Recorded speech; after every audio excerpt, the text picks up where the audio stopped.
ideas. We better go. Don't overdo it, will you, my boy? Right, Grandpa. You might exhaust yourself.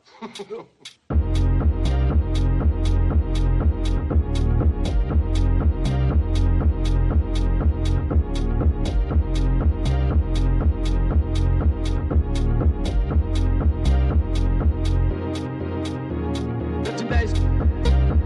Goddamn up. Int Base. Yes, Goddamn up. Int Base. yes. Goddamn up. Left. Int Base. Goddamn up. Int Base. Goddamn up. Left. Int Base. Goddamn up. Int Base. Yes, Goddamn up. Int Base. yes. Goddamn up. Int Base. Goddamn up. Left. Int Base. Yes, Goddamn up. Int Base. yes. Goddamn up. Int Base. Goddamn up. Int Base. Goddamn up. Int Base. Goddamn up. Int Base. Goddamn up. Int Base. Goddamn up. Goddamn up. Goddamn up. Goddamn up. Goddamn up. Yes, well, You see, the gentleman wanted to take it away.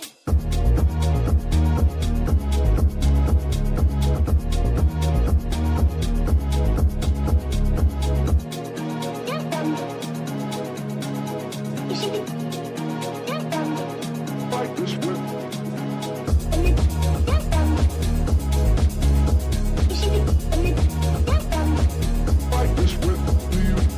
And the gentleman. You see, the gentleman. Fight this whip. Gentleman. You see, the gentleman. Fight this whip. You see, the Fight this whip. well, that's terrible. That is terrible.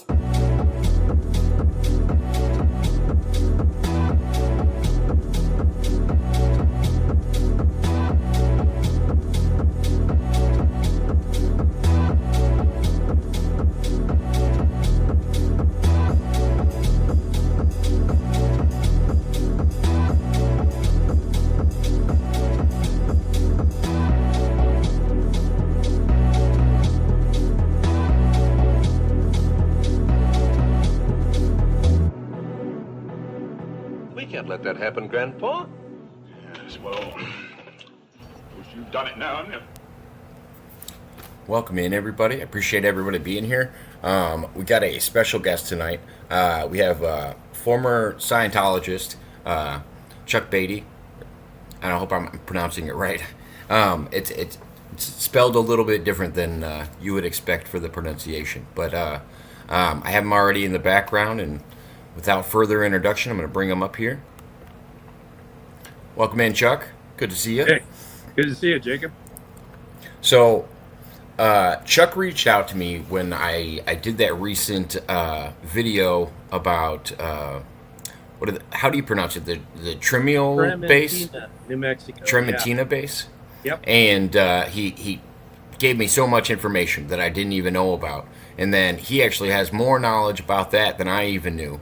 And with that, Chuck, I'll let you kind of tell the people a little bit about yourself and how you got maybe involved in Scientology, how long you were in it, and maybe what got you there. Yeah, it's funny. I was a college dropout. So I first dropped out from the University of Maryland.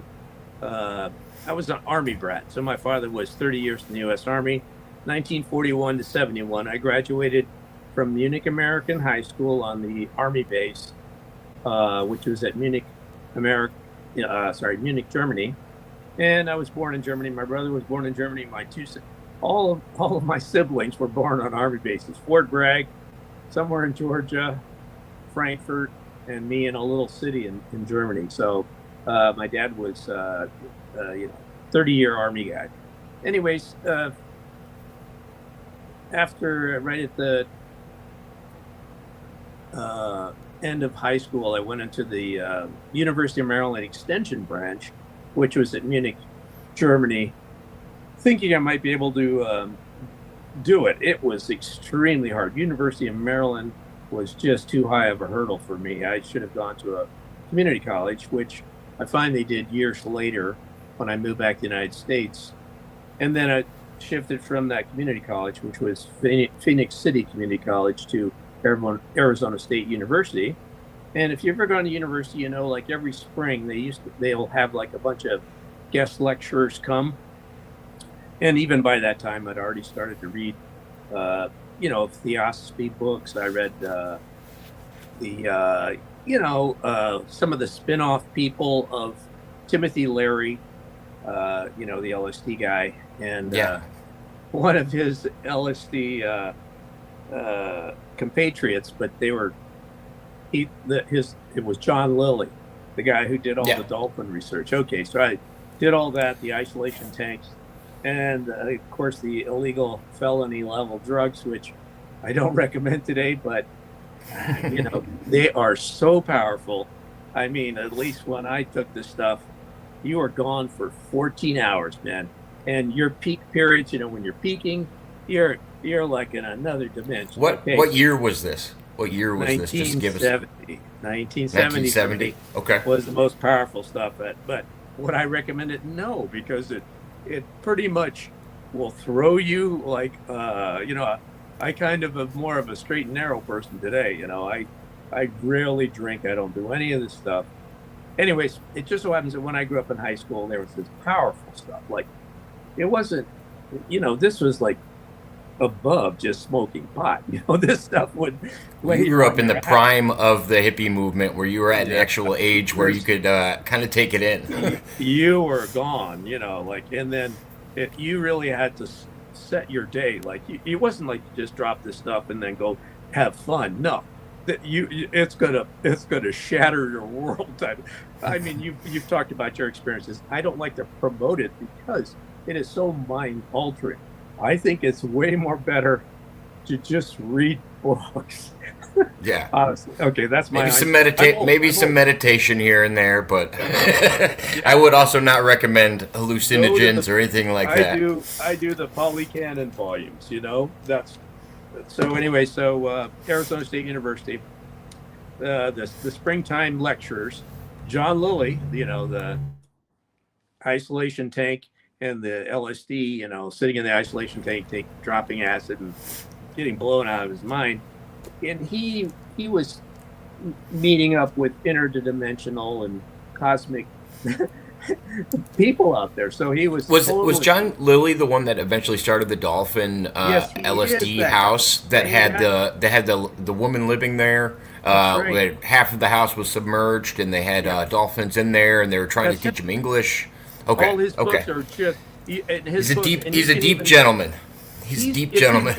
When you go to his YouTube videos, he's wearing a Davy Crockett hat with the tail on it. And it was like he was way out there, man. He's talking to, he's in touch with. He's like, I've heard of people on the DMT hallucinations. You start to meet entities, and I ran into a few people in Scientology who had similar experiences before Scientology, and those experiences to them were more powerful than anything that occurred to them in Scientology. So I wouldn't, if you're a spiritual seeker, I kind of don't promote that. I say go with the Buddha if you're going to go anywhere. And if you want to go into all that stuff, it's in there, and you can get it in deep meditation. There's a meditative teacher today, Daniel Ingram, who tries to coach people through the dark night stuff that you run into on certain type of meditations. But that's not taking powerful hallucinogenic drugs. That's just you meditate yourself into those states. Now, I can do some of that stuff, but I don't do it because it is so mind shifting and mind altering to just go straight into that stuff yourself in your head. I can do it, for a couple hours. It's kind of pleasurable, and you go into these whole other things, like no longer human form stuff, but just like the mandala stuff from India. Super mandala 3D things, like the super fractal 10-hour things that you can get stoned on YouTube. Yeah. But do I do that? No, because that isn't the end nirvana stuff that I'm interested in. But anyways, back to that's just a fast forward to right now with me. But so in Scientology, I had made a conscious decision, because just before starting Scientology, I had bought 30 tabs of the illegal drug and was going to do that over the summer. And instead I said, nah, I think I'll do Scientology instead. So which is interesting, because we were having a conversation the other day. We ended up we were just going to kind of touch base and talk, and we ended up sitting and talking for 3 hours. And that's kind of where I let Chuck know that was my same interest in Scientology. A lot of people think I'm a Scientologist. I'm not a Scientologist. I've never been a Scientologist. But I was also interested in the past life regression therapy type stuff that L. Ron Hubbard's original work was based on, outside of his science fiction work. He was going around with Aleister Crowley. He was doing some interesting things that a lot of people in Scientology don't want to talk about. And it seemed like you also had that same inclination about that type of spirituality that was coming from Scientology. Well, you mentioned a couple of other people that led up to me going there, like Alan Watts. I had heard about Alan Watts before I got in Scientology. Alternative radio, just before I got, in the 70s. I got in Scientology in 75. So it's going to be a couple of years after. So your Terrence McKenna's, I don't believe Terrence McKenna had just come out, but the other Alan Watts was definitely out. Baba Ram Das, Richard Alpert, who was a compatriot of Lilly. So the guys that are getting into, Carlos Castaneda, his thing was a couple of illegal drugs down in Mexico. What is it?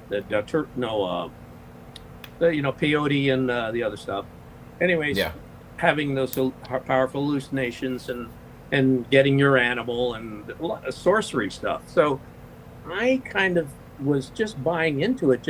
I would say probably leaning on the experience of having taken the hallucinogenic drugs, because you could get into these mind states where you don't even feel your body. You're like in a whole other dimension. I got into the sort of brown dimension for a while. I was wondering, could I come back to my body or not? So I was like, I wouldn't recommend this stuff. Oh yeah, you can bring yourself to states where you wonder for a second if you can come back. You're like, am I stuck here? Yeah. There's a very famous song that I used to play, and it once you have a few of those pretty far gone experiences, it really hits home. It was the song, "Can You Ever Come Down?" Da da, you can never come down. Da da da. So that if you take too much of that stuff, that you unfortunately can do some damage. You know what I mean? So I wouldn't recommend. Yeah. Anyways, obviously, so... somebody commented on something you said in the chat. They said Don Juan books? I don't know. They were talking about... Yeah, that's right. Carlos Castaneda. So I had a bunch of lead-up books to getting into Scientology, but I wanted to go the non-drug spiritual enlightenment. And then Scientology, what it promises, even when you go in and you do their introductory stuff, you ask the right questions. I think in life, that's the thing. You got to formulate your questions, got to ask the right questions, ask enough questions, ask more detailed questions, sit down and formulate in your mind what your questions are, and then you can get straight answers out of people most times, or in Scientology, they'll even refer you to their books, and they did in my case. I put that one on the introductory course, and in about the 6th chapter of one of the books that you study, the 2 introductory books, it talks about the out-of-the-body experience, and that and it implies, unfortunately, that it's the language that L. Ron Hubbard uses is kind of like a con man. He doesn't state directly that that everyone's going to guarantee to get it, but he says things like, L. Ron Hubbard says, whenever I was case supervising somebody while they were doing the you mentioned the co-therapy stuff, the therapy called the L rundowns. Hubbard expected the person, once they got the proper result, to find themselves outside of the body with 360-degree visio. Imagine that. Imagine 360 video, because we actually only have 180 visio. Imagine having 360, and so that's what grabbed me about Scientology. I thought, okay, it's got all these charts and all these like levels and all the courses. Then eventually you're supposed to get the 360 visio when you become when the recipient of the pseudotherapy that they do on the L10, 11, and 12 rundowns, which are delivered by their highest level practitioner pseudotherapist, which is called the Class 12 auditor. So, and then that's what Clearwater's about. Guess what they deliver in Clearwater? The Class 12s are in at Clearwater. That's where you get your L rundowns, where you're supposed to get 360 visio experience. At that point, you're supposed to attain this complete certainty that you're an immortal soul. Oh, but back to my story. That's what hooked me, and I was told this by the introductory training classroom person where I did my very first course in Scientology. So if you ask the right questions right at the beginning, they can hook you. Well, and that's the strangest thing, and because I was kind of comparing my first encounters with Scientologists, and the way I introduced it was I specifically said, hey, I'm interested in some of his work with Dianetics and his past life experience stuff, and they went a whole different route with me. And I don't know if it was because of my income or what it was or why they were guessing, where to place me or what they wanted to do with me. But I actually told you that they had tried to get me involved with helping build the new Chicago Sea Org. They were getting ready to transfer buildings, and I told them I was in construction, and they were like, blah, blah, blah, like, would you be interested in doing this? And I'm like, I was like, you guys probably couldn't offer me enough to work for you. I was like, to be honest, I was like, but like I said, I'm interested in this information, and I took all of these courses there were self-help ones, and I told you I was giving a little bit of an ego stroking to them. I was like, oh yeah, this helped me with this, and this helped me with this, and then so they would just clear me past all of these other things right away, and they still just never gave me that type of information that they were giving you on an introductory course. So back to your story, how long did it take you to kind of move up the ladder in Scientology? Was it a quick path, Yeah. or Within 1 year, between May and December, I joined the Sea Organization, which is the lifetime thing. So between May and December of 1975, I did the introductory course. I did their second course, which has a really bad purpose and name. It's called the Hubbard Qualified Scientologist. So when you buy into that one, you're basically buying membership into them, because at the end you have to sign on the dotted line that you now believe you're a Scientologist. I bawled. I didn't want to sign that. I felt like, realistically, give me a break. If you walk into Scientology, you see all these books, you see all these volumes, you see all this stuff. There's no goddamn way that you can really feel like you're a qualified Scientologist. And even by the time after 27 years, in terms of their technology, their spiritual practices stuff, I never became a Class 12. But that's what by December, I joined the Sea Org to come to Clearwater, and I went to Clearwater to train up to be a Class 12. I only got to Class 3, so I was like far from Class 12. And when I was a Class 3, I was doing some of their auditing. I qualified to do the first internship at Flag, which is very high standards, but still, I wasn't really good with the Scientologists who come there, or the Gotbooks Scientologists. So they expect really high standards. And guess what my mistake was? I had one of those bouncy legs. Okay. Like some people have a neurological thing where your leg's always bouncing, or it tends to bounce, So they thought you had a root issue that you had to work out? I hit the table, and then the customer who's getting the pseudotherapy from me complained. He said, yeah, I didn't expect that coming to Clearwater, to the highest Scientology place. that my auditor, me, would hit the table with his leg like that. So that was it. I then became a paper pusher training department person for the next 6 years, and I became very adept in the whole cult bureaucracy training for the staff. And as you noticed, whenever you walk into a Scientology place, they're all paper pushers. The actual pseudotherapists and exorcist people are very few and far between. And they're really the spiritual practitioners. They're like run like dogs, you know. They're just like all day long doing this therapy on somebody, and that's how they make their money. It's basically, if you were to think of a psychiatric office with too many people who are the paper pushers supporting getting the person to sit down with the psychiatrist, that's what Scientology is. Or if another way to think of them is sort of like a barber college. You know, you go in there and they got a lot of rooms for everybody to practice being a barber. You know what I mean? So you go into Scientology churches, they're like office. They're more like an office building where they have a classroom where you study their courses.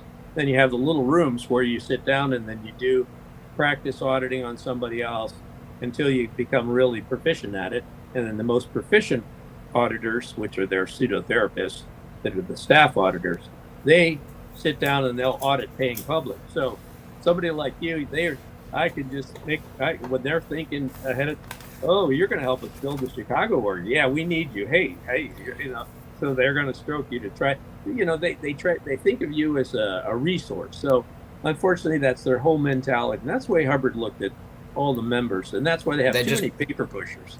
I was going to say, that just made me think of a question that I didn't ask you the other day.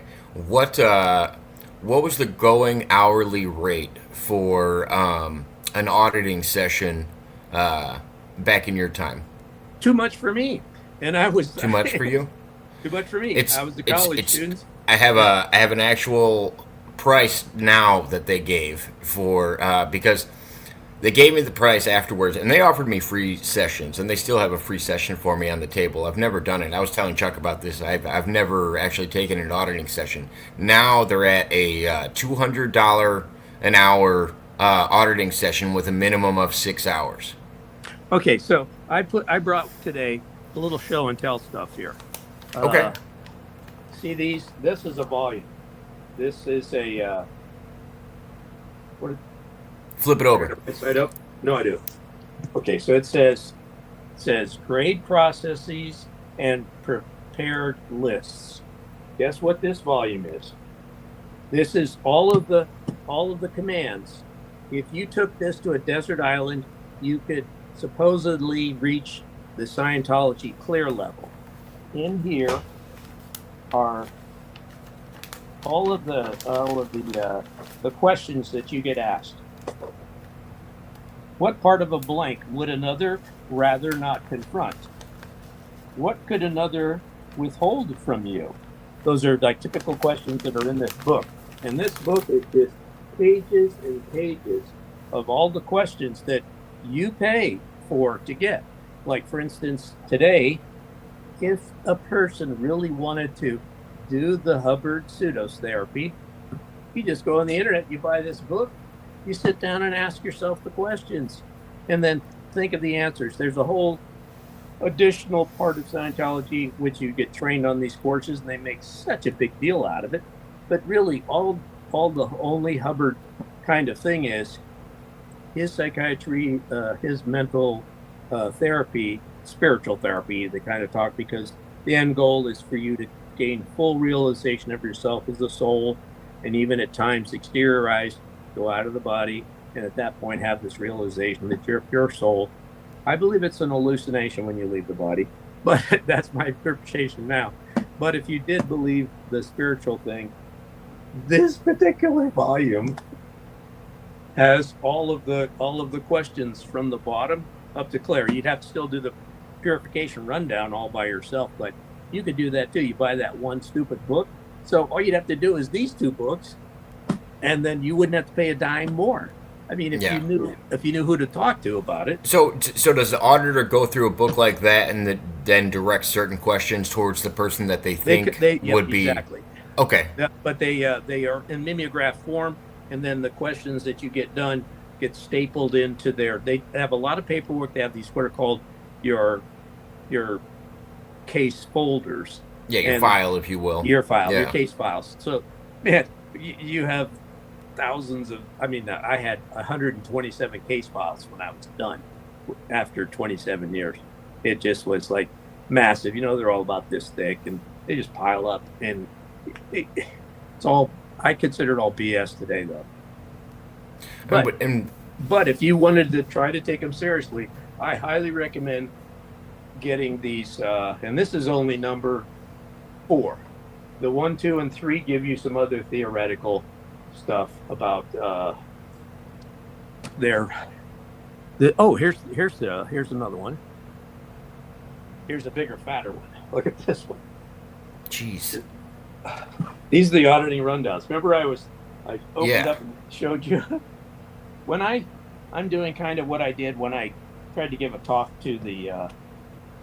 I got invited up to talk to a class of ministers at a college up in Toronto, Tyndale University, and this volume has all the famous rundowns, which you can do at your Chicago organization.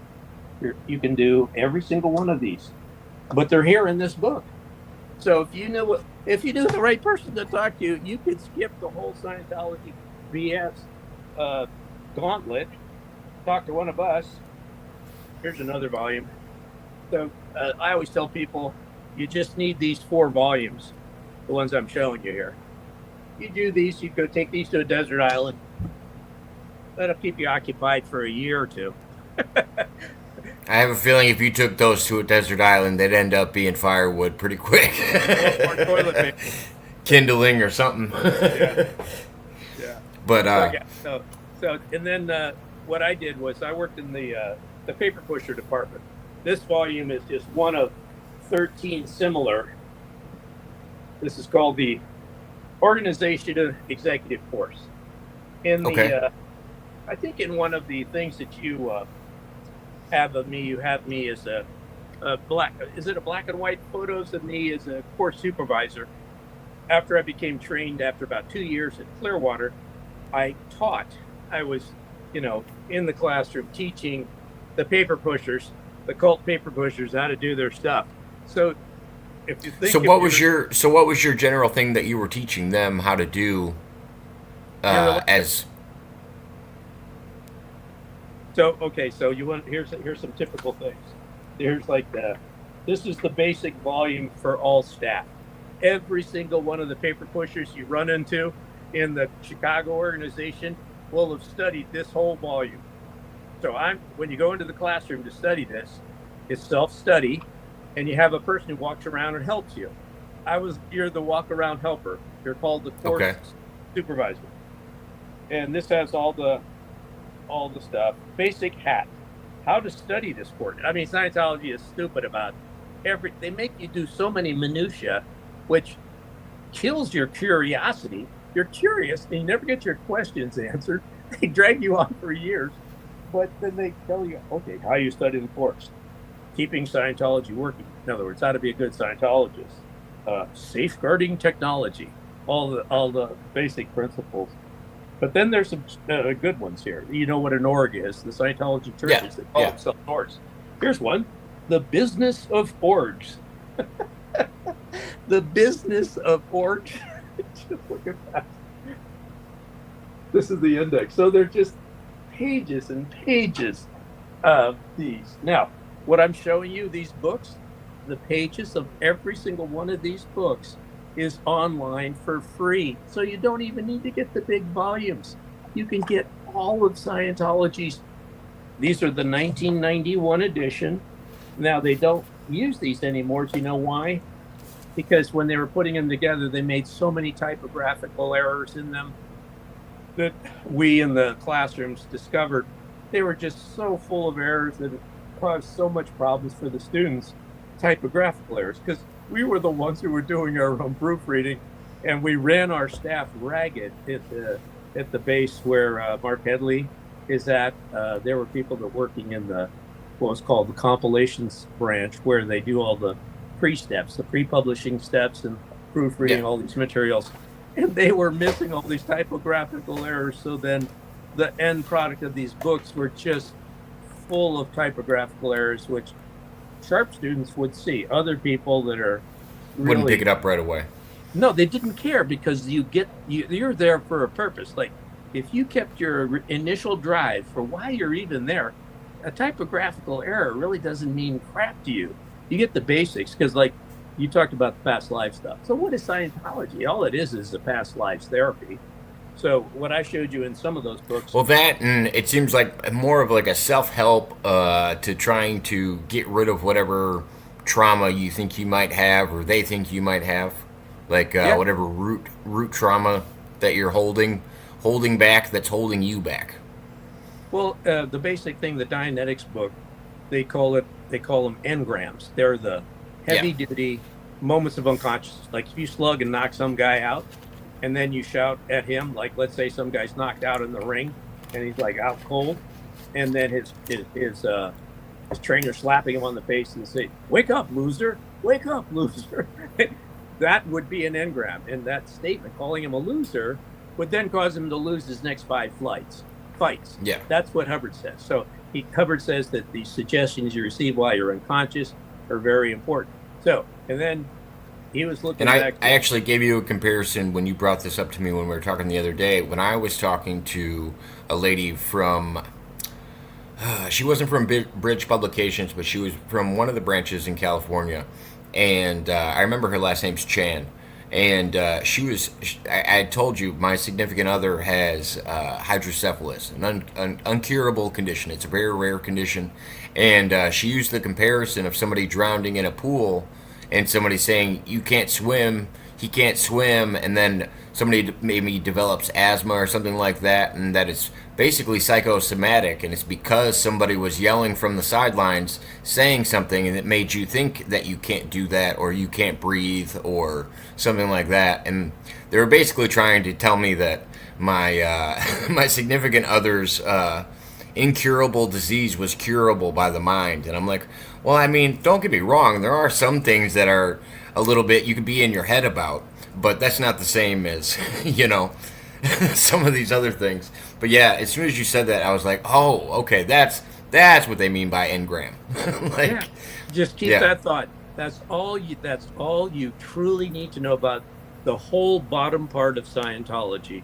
And then clearing is going back, reviewing, because you're getting all these millions of commands. And I didn't pull out the Dianetics. There's a Dianetics from 1950 style that then improved a little bit. Late 50s, they had a little bit of improvement. The early 60s, they had a little bit more improvement on the Dianetic style. End of the 1960s, they came out with what was called Standard Dianetics. It's a series of 14 different commands, and it walks the person through the incident in a real sort of systematic way. And it has a couple of questions at the end of the 14 steps where it asks you to go early or similar. Is there an early or similar incident? And when you ask people to recount a particular traumatic incident in this lifetime, you keep asking early or similar. And then some people right away will just come up with an answer, will come up with images from this, something that didn't happen this lifetime.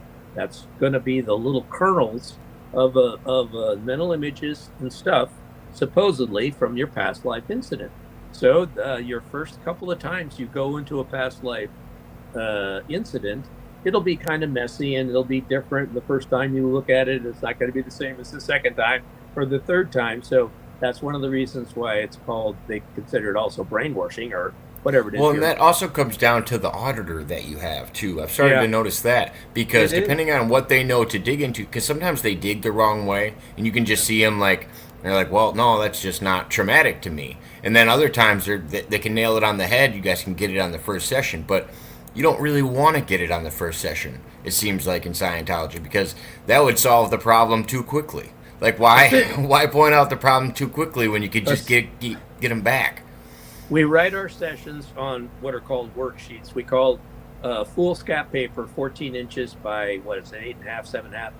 And then you draw a line down the center and you start scrolling, and you you write down a notation for the question you use from the book, and then you let the person answer the question. You write down their answer. You have to write in regular legible writing. Different auditors don't write as clearly as others. Some are really good. Some are really quick writers. Some are not. You have to write down your notations because you got everybody who goes in session holds on to the cans, and you have to write down 4, 5, 6 of the different little things that appear on the little e-meter gizmos that you're using. So you have to write down those notations. Yeah.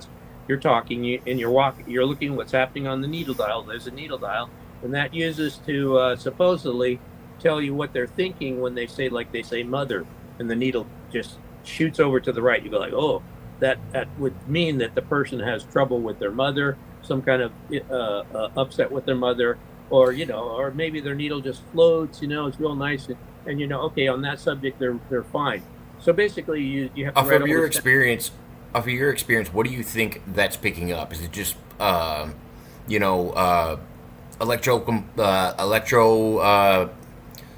I don't know what you'd call it, like nerve reaction that's coming through your body?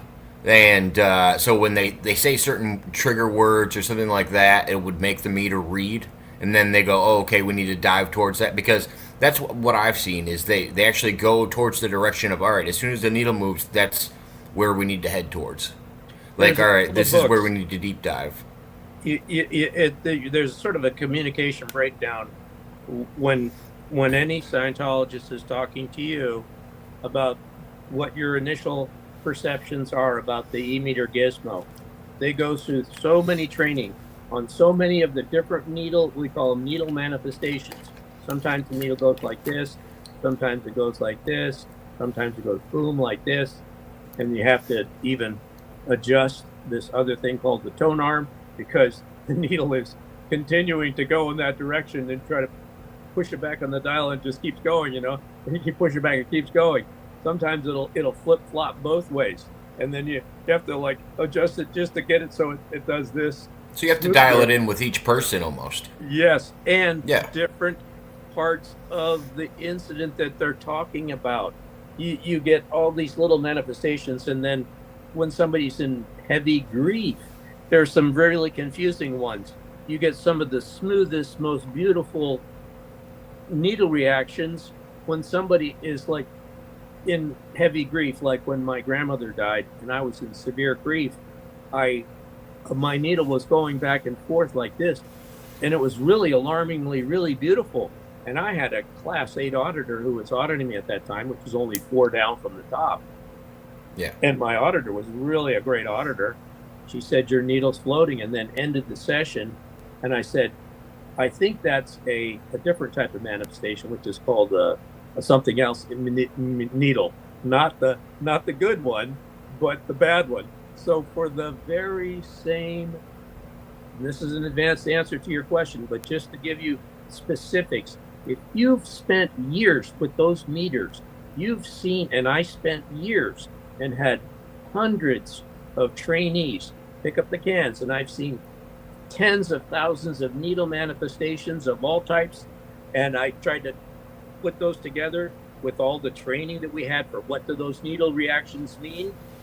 That would be, I would then think that you need an outside expert. Like you immediately thought, your immediate first thoughts are probably correct, and it would take an expert on polygraph stuff. But you can lie to the meter. You can have identically bad emotional thing going on and an identically incredible. There's a person in the Scientology organization called the Examiner. He's the one who's got his own little tiny little cubicle, and he's got the meter there. And you come in there after you've had a session, and you pick up the cans, and then you say something about your session. Oh, it's a great session, a lousy session, whatever. And then he looks on he's got the gizmo, and then your needle's supposed to sweep back and forth in a floating fashion. And then the Examiner says, your needle's floating. So that means it's a good thing. That means you had a properly good session. Because that seems like almost at peace. Like you don't have something that's holding you. You know what I mean? You're just kind of floating. You're free floating. Right. Yeah. It's uninfluenced, floating. And guess what? I got to do you'll find a lot of the critics of Scientology, the famous ones that have been on TV and stuff like that. They've been the examiner when people, famous celebrities, sat down to receive their after session examination. So that's why there's a whole, like when you walk into a Scientology organization, you have like 30, 40 paper pusher people in all these different positions. They'll rub elbows with whoever comes in to do their training. So one of the jobs is examiner. So whenever you're qualified to do the meter examination, you can give an exam. So I gave exams all the way up to the man named Norman Starkey, and he was receiving some of the highest level Scientology stuff. And his needle was insanely loose. It would just go all the way off that way. And I had to adjust the sensitivity to get it back, and it was still going off. And then it would come back. It's his floating needle, which is a good thing, has a different name. It's called a floating tone arm. And he genuinely, after the sessions that I gave him the exam, his needle would just like float like that. So so that would be an example of, after having some of the highest Scientology pseudotherapy by one of the top guys in the movement, his needle, and I saw his needle, it was unmistakably bigger, and I had seen 3,000 or 4,000, maybe 10,000 needle reactions of students and trainees over my years as I rose up to the top ranks. I then rose up to work at the fake literary agency in Los Angeles, where Norman Starkey was, and some of these other top figures. And What do you refer to as the he fake was the literacy trustee. agency? He was the LRH. He was the Hubbard trustee.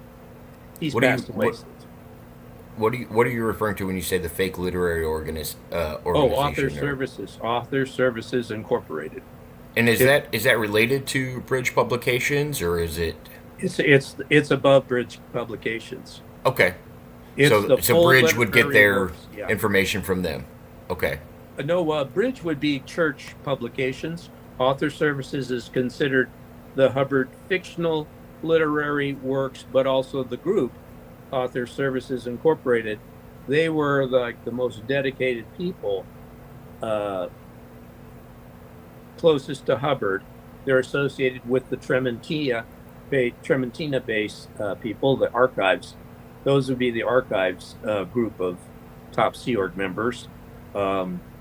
And when I was working, I worked at Author Services from 92 to 95. The money that was made by selling Hubbard's fiction works, Battlefield Earth, and all of his pulp science fiction that they resell today, and any other, Author Services would, at the time Hubbard was living, between 82 and 80, I think Author Services was made in 80 or 81, between there and when he died in 86.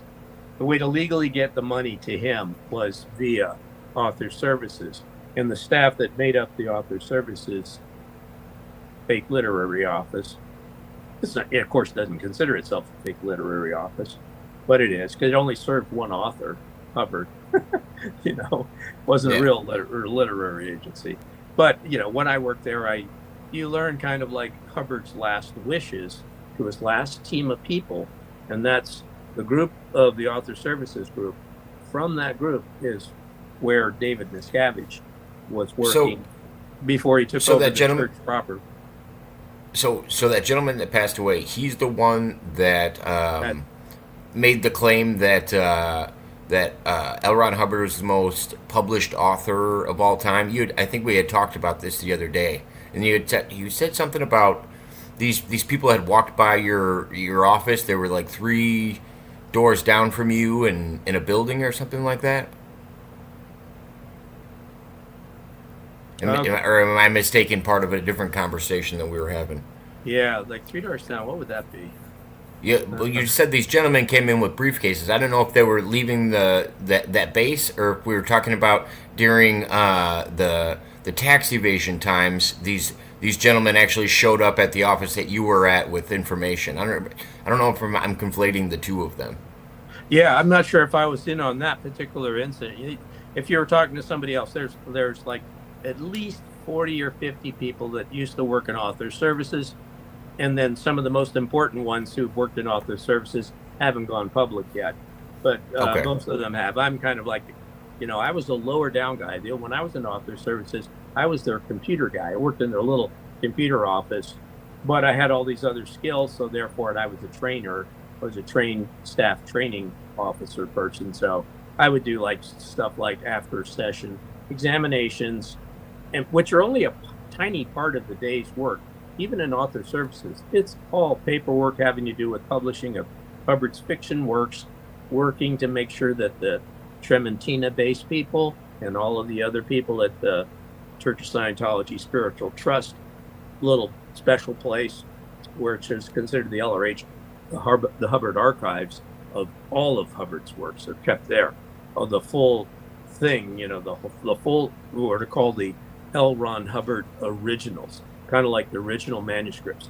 That's why you don't realize. So when I was going over it like briefly in my little short that I put out, what all do they have at the Tremina base? Is it all on steel tablets, like they say? It all of it's backed up on steel tablets, or do they also have other information there outside of Hubbard's work? Or so this gets into the speculation of what is there, but some of us have some pretty good grounds for our speculation based on all of our history in the movement, what we've heard from other people, what is public knowledge by a lot of other people that have left. I speculate that, and I do believe Janice Grady, who's on the Peeling the Onion podcast with Mark Fisher, those are two like gold mine individuals. Janice worked for, 9 or 10 years right next to L. Ron Hubbard, the founder of Scientology. And then Mark worked for 6 years right next to and doing everything David Miscavige said. So they're really in the know people. I was in the know in terms of sort of like the writings of Hubbard, what he wrote down on paper, because of my training years, being so familiar with these volumes that the students, the staff trainees had to study. And when you're the course supervisor, even though you don't lecture on these, you get asked a lot of questions that you do have to then answer. So you become pretty sharp on all the little fine points on everything. And and then I was very loyal. So then I moved up to be in the author services, top of the triangle thing, but only after the power that was in author services had moved over to what's called the Religious Technology Center, which is a little sub-bureaucratic unit at the international base where Mark Headley worked, and Mark Headley's wife, Claire, she worked in Religious Technology Center. And it sometimes was considered number 3 in RTC. So it's like these people, and then they were interacting with the real power people. I was over at author services, which is still Claire had direct contact with Shelley Miscavige, I believe. Yeah. She was. I had a few incidents. David Miscavige, when I didn't know. We never even talked about that. Have you met either David or Shelley? I'll give you a good example. When David came, you remember there's a very famous historical incident in 1992, 1993, when the Church of Scientology gained IRS tax exemption. So just before he was like going back and forth and prepping for the big gala event. You may have heard of this. It's on the internet. Oh yeah, I saw the gala event. Yeah. Okay. No, I saw that. I definitely witnessed that. I was there. Yeah. I was there. And then just before the event, when they were doing all their last minute preps for the thing, David Miscavige had an office at Author Service. He had a corner office. And I was a computer guy there, so I had to go in there and make sure all the computer workstations worked. So he didn't know which desk he was going to use. So you had to always make sure all the PCs, the personal computers worked on all the desks, And he took the whole corner office to himself. And then he had Shelley in the next closest little cubby office right next to him. And so she's just like a watchdog for nobody ever goes in his office, when he kept the door right open. And then the next office down the hallway from him was Norman Starkey. And then the next office was like a conference room. And then the next office was my office. So I'm only 2 offices away from Miscavige's office at Author Services at the time when he's doing the visit thing. So my boss, who's like 3 down from the top of author services, tells me, make sure everything is perfect. Like don't want to mess up his time. So he had a tiny little glitch on his computer. I just jumped out of my computer office, went straight into his office, went straight to his computer, and then, hit Control Alt Delete, just to unbug his computer. Yeah. And then the other thing you can do is you can just turn the computer off and turn it back on, with power on the power strip on the ground. That's another quick way to just solve all problems and all issues. So, but you got to wait there 45 And seconds. say maybe in the early '90s. It's not that easy nowadays. Yeah. So I was the computer guy, and that was 1993. Okay. So anyway, that was my interaction of being, brushing up against his leg as I'm underneath his desk, powering off and on the little thing. So, and I was real social with him, and I just did it. And he's on the phone talking to lawyers, and then I walked out. And then as soon as I walked out of his office, Shelly stopped me and says, like, Chuck, don't ever do that again. Don't just walk in on COB like that. I go like, okay. And I go back to my office, and then I ran into him going to the bathroom every once in a while, like right where my office was, directly across it was the the group bathroom, which was just out. My office was right next to the kitchen on the floor, the floor where the author services top people were. Then there was another floor below, author services, where the next echelon down people were. And then when I was living in the Big Blue building, I think Big Blue complex, right? Yeah. Yep. Okay, the Celebrity there was Center. So there's 2 wings. There's 2 wings, which are author services staff. When I was in the 90s, they hadn't moved out of the complex. They were still author services staff were still living there. And there's a locked door card key to get in there. And when I was my first birthing room, the room that I lived in with my wife at the time, then my next door neighbor was who? Norman Starkey. Right across the hall, on the other side of the hall, guess who lived there? David Miscavige. So a couple times we'd come home, me and my spouse, and then you'd smell these strawberry pancakes because he had a kitchen there. We didn't have kitchens in our room. The Starkeys didn't have a kitchen. I mean, they might have had a coffee pot, but and I didn't have one. But the computer guy at Author Services was given such closeness because back in the 90s and back in the 80s, there's so many computer glitches and everything was done by computer and all these different kinds of things. So they always kept the computer guy close. When I became the first occupant in the computer, the way the assignment of birthing rooms was, you basically go into the room of the former occupant of your position. So I moved into Author Services in 1992 to replace somebody who had vacated the position. So I inherited their birthing space right next to Starkey. And whenever Miscavige was visiting at that time, he did live in that room across the hall. And I'd say hello type thing to him. And my spouse did chat with him a little bit more than me, and so much so that I went into the room and she kept chatting with him. You know what I mean? So, I mean, you could kind of approach him in off hours type of thing. So I had to ask, you said when you brushed up against his leg, I was like, well, I've heard he's not the tallest man. Did he brush up against your leg, or did? Oh, no. He was intensely on the phone. He is extremely short. You'd go like, wow, that dude is short when you see him. He's like 5'1", 5'2" at most. I was gonna say I can't pass up a good short David Miscavige joke. He's shockingly short. Now, I played basketball with them. I played volleyball with them. I've been in the elevator with them, with all of his tower. And Marty Rathbun was his one right man. Yeah, Marty's a big guy.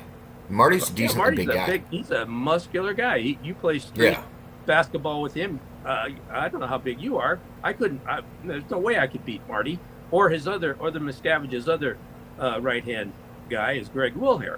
Both of them are good So he just always had them on his team, and then that's how he did well on the basketball court. Not only that, it got That's the way to do it. You know how subordinates will lose in golf to their boss. During the day off that we all had for Sea Organization, you know, the religious order of Scientology at the international base. In the years I was there, we'd have these, there's basketball courts there, and then sort of all the plebes would play basketball game, and then Marty and Miscavige and Greg Wilhare, they'd play like a three-man pickup together. And you would see, I mean, Miscavige would be incapable of making a shot, you know, because they would just snuff him. But they always let him shoot. They let him drive around them. I mean, they just let him, you know, have fun, which is kind of, it's really a sad, I noticed that a number of times when I was at the international base. The unfortunate fact is the kids who are growing up as Sea Org members didn't really have a chance to really become equal sports adept as kids growing up in a full society. You just don't have the coaching, you don't have so it's only the Sea Org members who had already had a previous life before joining the Sea Org who are normal people. The kids who grew up within the Sea Organization, they're gonna have a really tougher time transitioning back out to life. I unfortunately observed that because I saw some of them from the moment they were born as babies, and then later seeing them in my final years, because I was in there a total of 27, and I saw them from 75 to when I finally quit stopped bumping into them in 2003, and you realize, oh man, they've lived a very deprived, normal American life by growing up within the movement. There's an excellent book by a man named Jamie Mustard. He tells about the really extreme horrors of growing up as a Sea Org child offspring in Los Angeles. His book is just one of the best ex-Scientology kids growing up book ever written. And so you were in before Miscavige became prevalent. Did you see a lot of people kind of leave Scientology during that point, during that transition, because they didn't think he was holding the same message as, because it seemed like he had other, L. Ron Hubbard had other people in mind for successors, and it just ended up having to be David Miscavige. And I don't know how that eventually happened. Question. It's a very innocent question, and it's a very detailed, complex answer, which you can't really almost get people to listen to. I mean, in life, it's pretty monkey see, monkey do. Usually you have a leader. The leader tells everybody else what to do. Even if the leaders, L. Ron Hubbard, thought of himself as so big and so great, he needed to have little cult bureaucracies, sub-bureaucracies, take over what he called his hat of running the movement. So he didn't really have one guy running the movement. He had little teams. He had a think tank, which was called the Executive Strata. He had the execution arm, which would just execute his strategies, plus also responsible for HR, for all of the top cult bureaucracy subunits. That was the Commodore Messengers unit and Watchdog Committee, and they wrote the strategies. And then they had, if you go, there's a very important 1980s book called The Command Channels for Scientology. It has a pie chart, and the pie chart has all of the Watchdog Committee subunits, and every single one of the Watchdog Committee subunits are all within the CMO branch, the Commodore Messenger Org. Janice Grady was one of those Commodore Messenger, grown up from the Apollo days of the late 1960s up until when that pie chart was made, with all the split up responsibilities of not just the strategic stuff, and then there's the think tank stuff, and then there's also the RTC, religious tech. It gets too gobbledygook. You can't give somebody. But Hubbard. Well, it's because like when I was thinking around like the publicly known circles around him, like I even thought Shelley was closer to L. Ron Hubbard than David was, Good. and it never right. really You're made right. a lot of sense to me.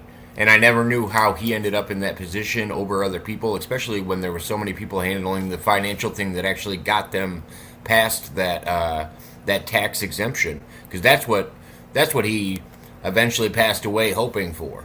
Like he really wanted to be tax exempt. That was the goal at that point. And then That relates moving around directly money. back to your Trementina discovery. Trementina couldn't exist until tax exemption was gained. Okay. And then wanted to bring it back to how important.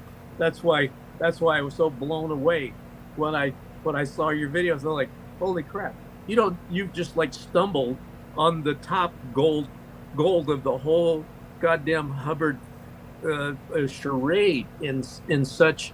There's so many important factors that led in to you spotting that, because it's like like in the movie what was it, one, the Temple of Doom, over when when the knights are guarding the temple. You stumbled into the cave of the Holy Grail, dude. That's what Trementina is. Well, I was just so intrigued by it because when you hear about underground, I mean, that's my conspiracy brain. When you start hearing about underground bases and underground facilities, and then they tell you they have these tablets down there, and then that they want them to outlive humanity, I immediately go, "Oh, okay, sorry, this is something I have to look into." And I had told you I've now found the phone number to said airport. You were telling me you even knew, was it one of the pilots? Yeah, you knew one of the pilots to the base? When I was at ASI, Author Services, the pilot and one of the other workers, I forgot their names now, but I've written about this. I've got over 10,000 important historical comments on the internet. So if anybody ever wanted to extract anything that I've ever remembered, it's on the internet in comments somewhere. Was it Matt and Harvey? Yeah, Matt and Harvey, yeah. Okay. I was taking notes when we talked. Harvey was the pilot, and Matt was the construction guy. All right, so it's been a lot of years. It's been years, and okay, we're talking 30 years already, 35 years now. So they've and then I knew the couples. They're two-man teams. A husband and wife would go be at the other vaults, the ones that they had somebody there 24/7 for year in, year out. I knew them because remember I was in the staff training, so I was training. I trained them when they were doing this, when they were doing stuff from this one, from that book, when they were beginner Sea Org members. So I've crossed paths with thousands and thousands of Sea Org members. I know them.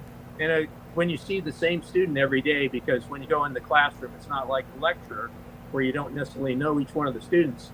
In a Scientology classroom, you have a roll call sheet with every single one of your students.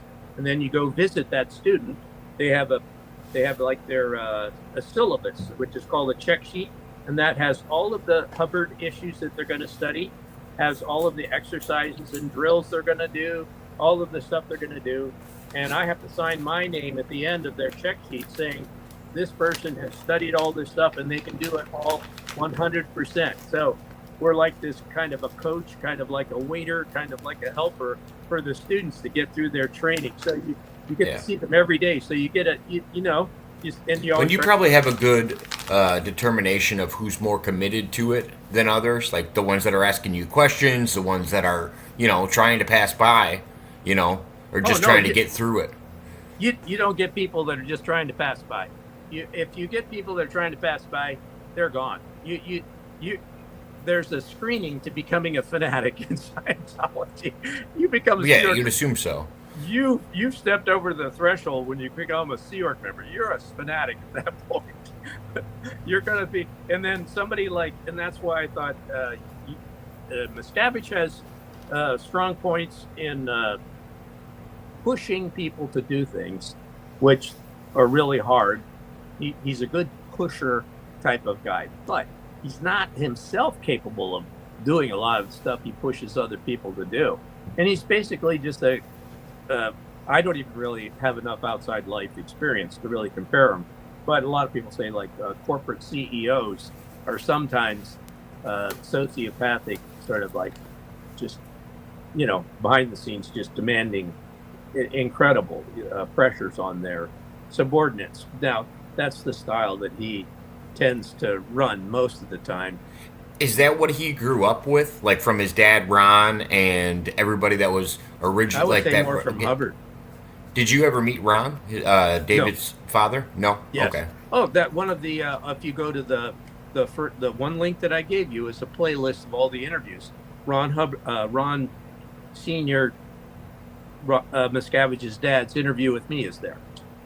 Oh, okay. I've seen his Joe Rogan interview. I actually haven't seen. I didn't watch yours, but if anybody's looking for the list that I have, I actually put it in the description as well, so anybody can pull that up that sees this video as well.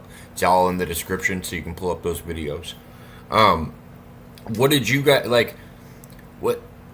Because I remember when Ron got out and he got kind of excommunicated. Do you think like David was getting pushed like that growing up? And it was just, Yes. and that's what he tried to reinforce, is kind of what I was going with. And he was trying to keep that same pressure on everybody else below him, or just wanted to keep them below him in general. There's enough material, I think, that's been put out. I think Ron Miscavige Sr., the one who passed away, I do believe he might have, it's just my opinion, he was a little soft on admitting all of the pressure that he may have put on David. I think the better person to ask about what was David like would be his brother, Ronnie Jr., who is, he's not given, I don't believe he's given any interviews to the press. He may have confirmed things to some of the book writers, but Ronnie Jr., his brother, his older brother, you can see the conflict there. His older brother is taller and more athletic than was David. Ronnie was a gymnast, the gymnast, the guys who can, put their legs out straight, on the horse, and and he can, and then in one of the videos, one of the joke videos that the top execs produced, Ronnie leaps up into the air and he does a full split, he's like, he's like one of those David Lee Roth, Van Halen, jump up in the air type of splits. He can do that. I mean, he was a gymnast. Okay, so in terms of total physical, and I don't know how much did Ronnie. I don't think Ronnie was the type that beat up on David. I don't know how David became so bully-like. So that's advanced psychology. There's probably a bunch of people you could ask privately to find out. What level do you think? Because we were talking about. Well, okay, so let me start with this. What was your highest level achieved? I think it's bullshit, but I got clear. I think it's bullshit because if you take that Dianetics book, the one with the volcano on the front, if you take that book, you find out that this is just total bullshit nonsense. This is crap. There's no way people are like that. You can't get a perfect memory. That there are some people that have these. Like some professors have these remarkable brains where they can read a line and then they permanently remember that, and they can just look at a photograph in their brain of what they just read. And so, there are people that have eidetic, I believe it's called, memories. Okay, fine. But that's not the average person. You can't do the quack pseudotherapy and turn into this perfect eidetic soul that can go out of your body and have 360-degree visio. That's hallucination, and I don't believe. I'm sure you can improve a lot, and of course you can accumulate knowledge. And what do you call it? Muscle memory. I mean, and photographic memory, and they could also have muscle memory if it's been repeated enough, where it just comes to you. And then so I would say if you really want to get into the deeper discussion of that, and try to. If you I call it mind melding.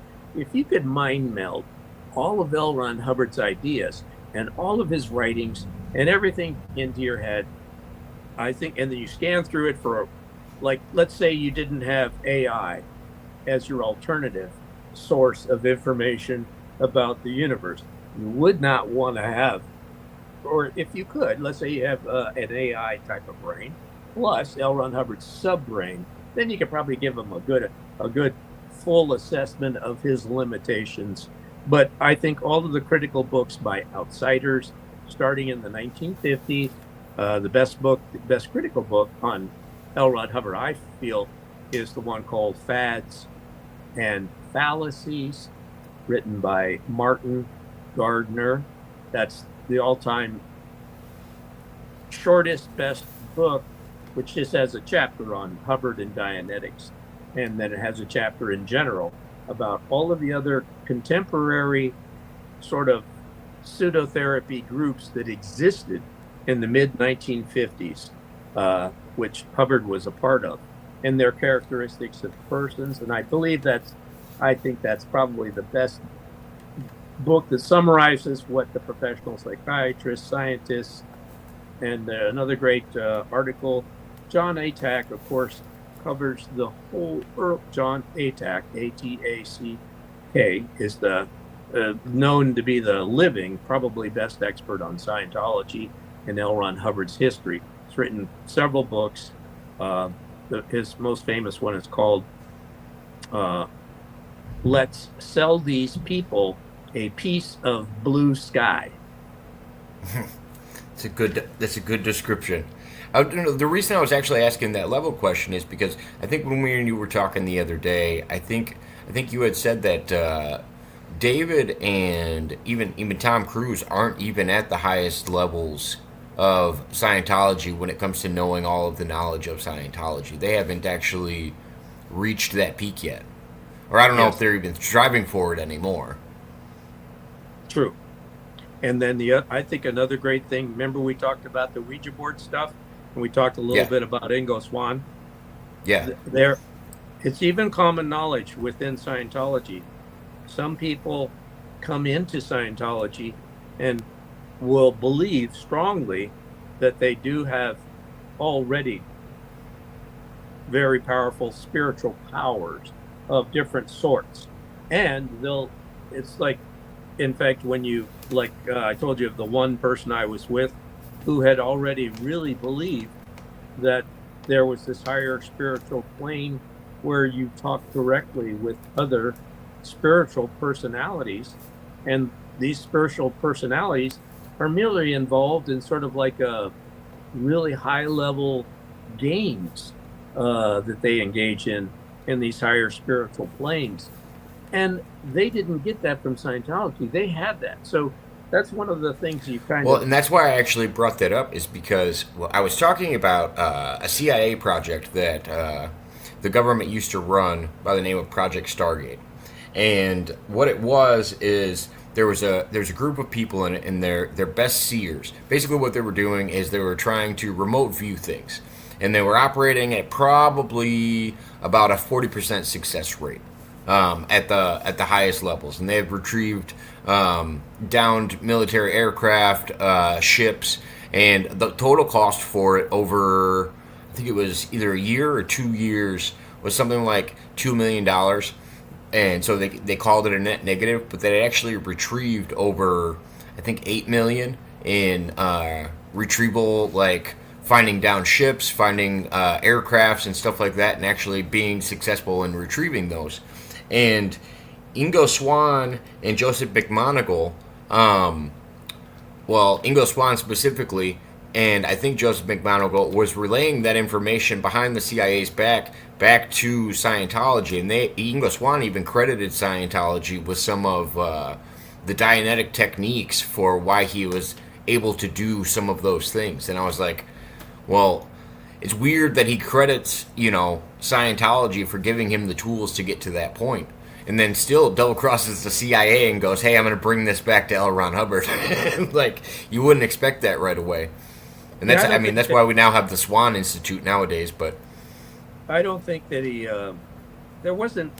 I don't believe that, I never encountered anything in any of LRH's, and I call him LRH because that's just the nickname it's embedded in conditioned into my still, semi-brainwashed Scientology. It'll never go away a lot of the ways I think and the words that I use when I think about this crap. But Hubbard, I don't believe, was still shopping for spiritual stuff from even Ingo or any of the other people that came in. Otherwise, we would have, and Ingo would have told it by now, He's passed away. But Ingo would have had conversations saying, yeah, Hubbard asked me, could I do this? Could I do that? Was I able to do this? And try to sort of like see if there was something that Ingo could help Hubbard do that would be like supernatural. Now, I want to give you a couple of good examples, real examples.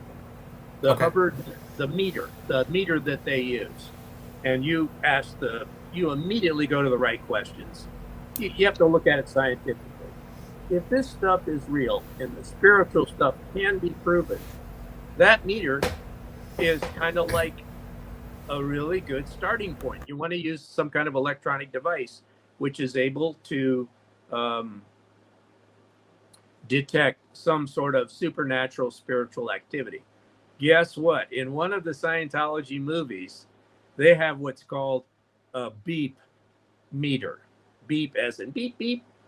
And in one of the movies, they have a display of a supposed beep meter. I never saw a beep meter. Nobody ever knew in Scientology had ever seen the beep meter. But it was the meter that was set up across the room, and you're not touching it in any way. And supposedly a Scientologist, an Ingo Swann, or a Pat Preston, or one of these other ones that had supposedly powerful OT protection powers. Pat Price, so that Pat we don't Price, get it okay. mixed. Well, because I want to ask about Vincent, aka Peter Moon, later. But Okay. there's a guy tied into him by the name of Preston Nichols, and I don't want any of that to get mixed up. right. That they had any connection. But I yes, probably go meant on, Pat Price. I probably meant Pat Price. The beep meter was supposed to be able to be, you were able to beam your intention. And, Frank Trigger it. Zappa, you've heard of Frank Zappa? Yeah.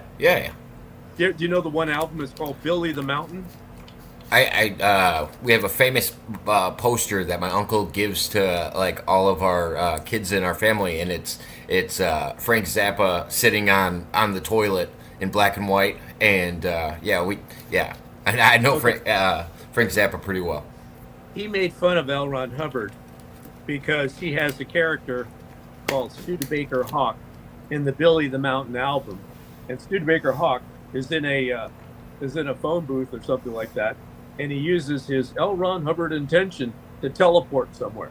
Okay, so because Hubbard, even on one of the lowest introductory courses, and I did the drills at the time that in the there's a whole separate introductory course called the blah blah, called the blah blah course, and it has the drills. It's the one you shout at an ashtray. Scientologists have the shouting. Yeah. I've heard of this. Okay. It's number 6, 7, 8, and 9. Of those, there's 4 drills you do there. There's 4 drills, and those drills are supposed to get you up to the point where you can use your intention and beam over to somebody else to take note of you. Like, people have these experiences of when a powerful, charming, sort of like like emotionally powerful person comes into a room and everybody turns and looks at them.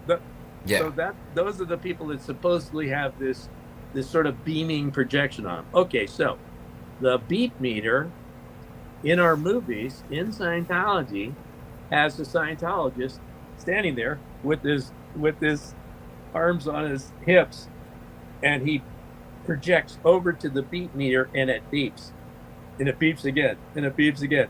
And that's the kind of scientific testing that needs to be done to really show, are these people Ingo Swans? Can they make the meter beep? Can these OT 8 Scientologists make the meter beep? We don't have a beep meter, so we're just lying. We're just got it. This unfortunately, even like on the Ouija, I was looking up after we talked on the Ouija board. How is it that the Ouija board, like you mentioned, the paddle moving with nobody's hands on it? I've only have one similar Scientology experience. That I'll just give you that, not to rain on your Ouija board thing. But when I was doing we have these what are called these. You saw the movie The Master? Oh no, I haven't. Joaquin Phoenix. Joaquin Phoenix. Yeah, yeah. Joaquin. Okay. He was also in a cult. In the final scene of that movie, he's walking back and forth with the Master, with Seymour. What's his name? Seymour Hoffman. Philip Seymour Hoffman. Yeah, and Seymour Hoffman is playing L. Ron Hubbard, and then Joaquin is one of these early, sort of like followers of Hubbard, and they're doing one of the walk around Hubbard processes. When I watched that part of the movie, I was getting, we call it stimulated. I mean, it was just too much bad news to me. I don't like that stuff. But anyways, I was doing one of these walk around processes in my early days when I was working in Clearwater, when I was still on the road to becoming a good practitioner, a good auditor. And the most supernatural thing that I had was we're doing this process. Remember, I showed you this, like the list of all these commands. Yeah. One of them was walk over to that object, put your hand on that object, hold it still. Did you hold it still? And then you choose another object and you walk around the room. It's called the hold it still. So I wanted to fuck with my guy. I wanted to fuck with the guy that I was running this on. So this is in Florida, in Clearwater, and you have these nice, cool breezes, and your curtains are moving. And he knew he picked up and said, "Oh, you're gonna fuck with me, aren't you?" I said, "Sure, let's try it." So, because he was feeling pretty good, and I thought, okay, let's see if he can do it. So I did it. We did it on the moving curtain. The moving curtain is moving with the breeze, and you know how breezes are. They come and go, and they move your curtains, and sometimes they'll move the curtains.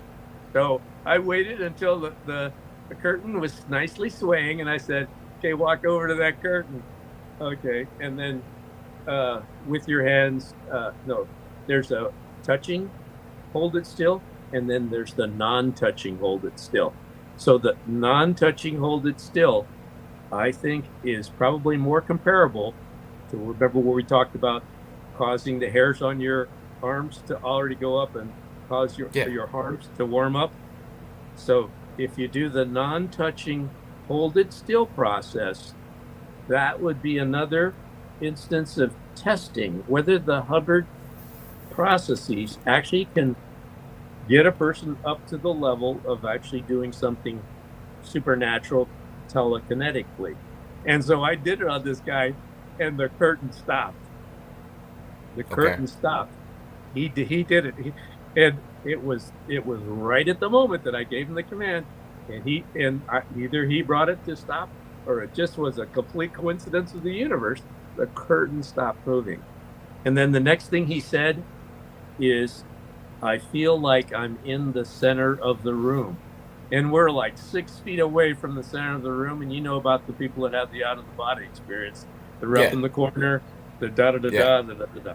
So I'd put him in a state of rapture or whatever, so that he was perceiving from the center of the room 6 feet away from us, just after he had telekinetically stopped the window, the curtain from moving.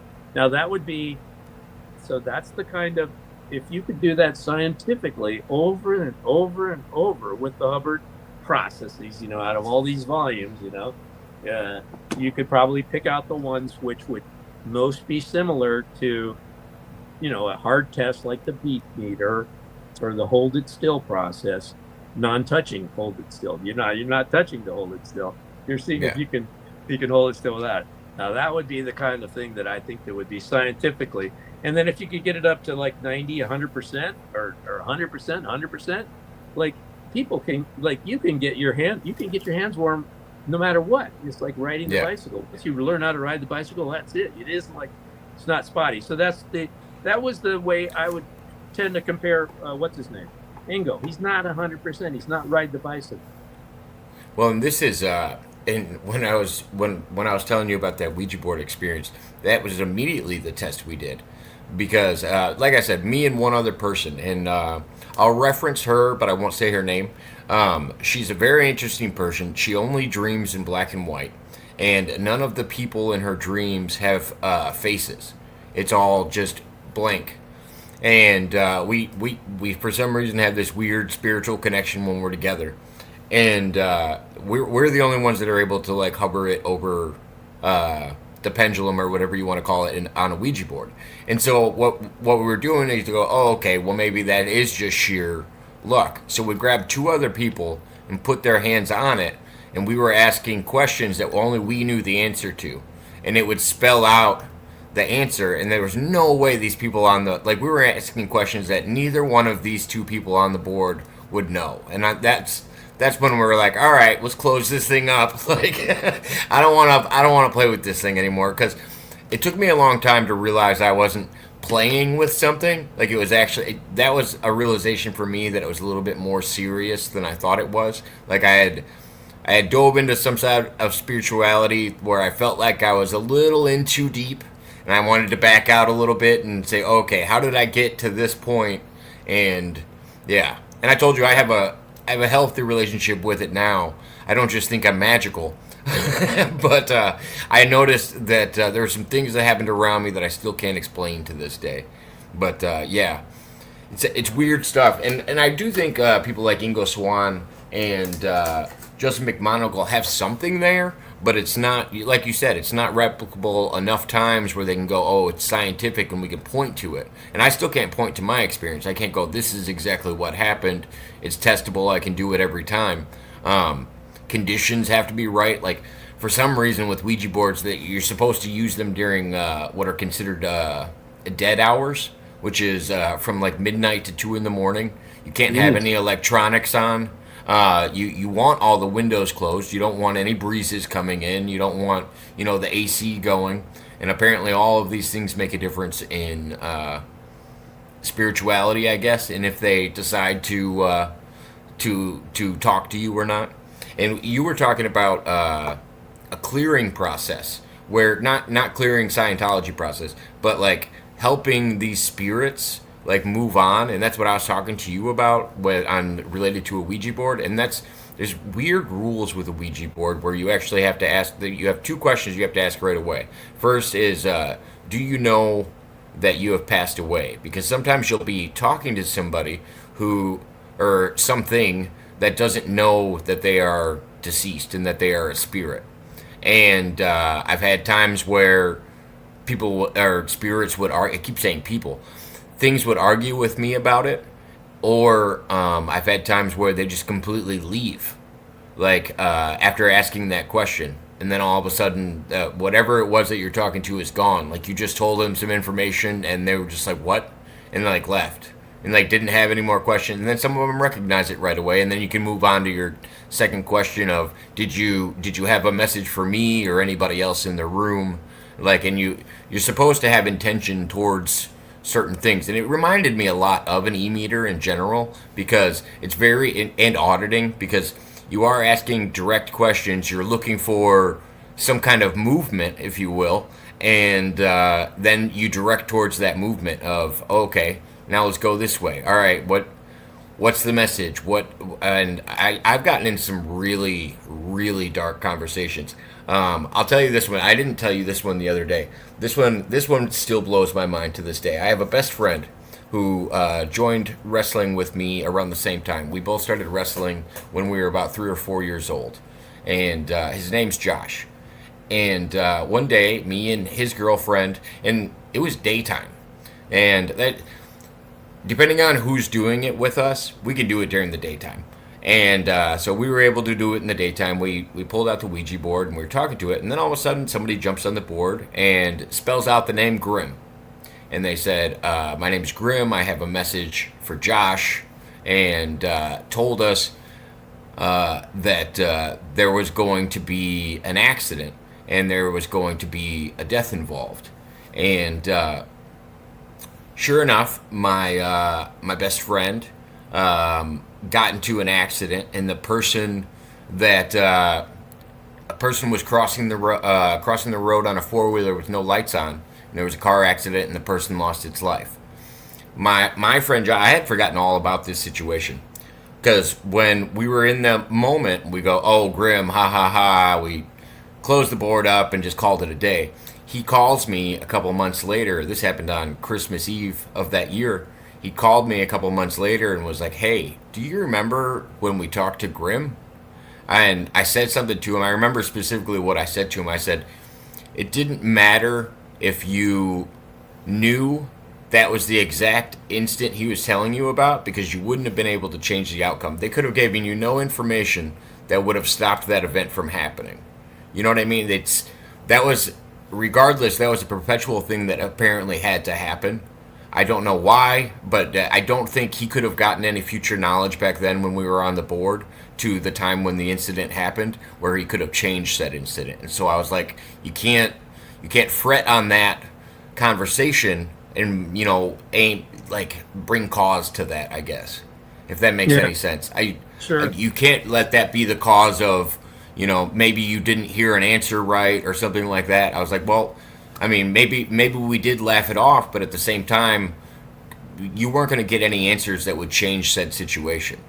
Even if it was all nonsense and maybe we all made it up in our heads. Maybe that's possible. But at the same time, like, I had forgotten all about the situation, and then I could tell he was stirring about it. And yeah, that situation just threw me off so much. And it got... we've had some really strange encounters when it came to using Ouija boards, and that's what eventually... It was the blonde-headed girls that eventually made me put down the Ouija board that I told you about. Yeah. I thought a lot about this. It's something you want to keep as a hobby and get on with your life. Make sure you're stable in life. You have a profession you enjoy. Keep it as a hobby. Even the people today that I communicate with, who are willing to delve deep into all the writings. I have a 17-year-old daughter now. It's never been in my house as long as I've had a family. Good. You know what I mean? Yeah. That's how long I put it away for, because I just worry about the people around me, and even if it is a real thing, I don't want to influence the people around me with that kind of stuff. So healthy separation.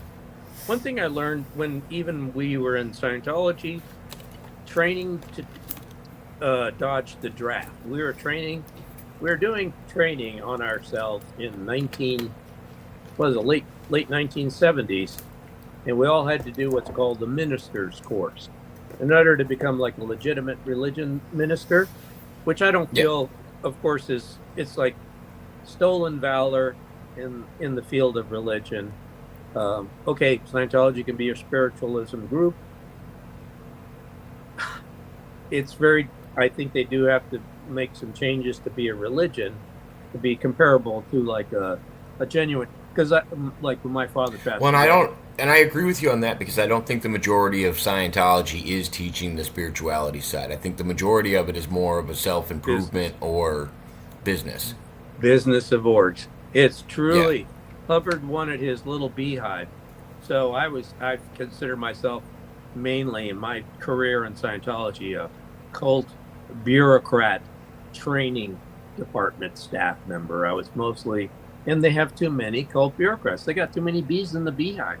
I mean, like most people go in there for spiritual things, and they don't want to go through all the paper pushing stuff. They just want to get down to brass tacks on the spiritual stuff. So what do you want to do? Man, you can just go straight through these books for a couple of months, find the processes that interest you, do them yourself if you really wanted to.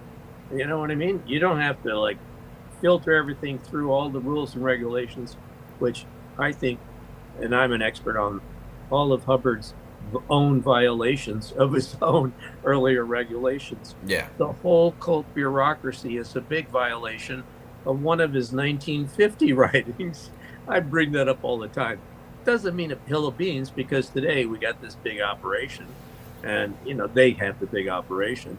It's all based on Hubbard's big mistake, which has even been brought up in, I like the new religion academics and the sociologists, the legit ones, that study Scientology, they noticed this by the 1950s.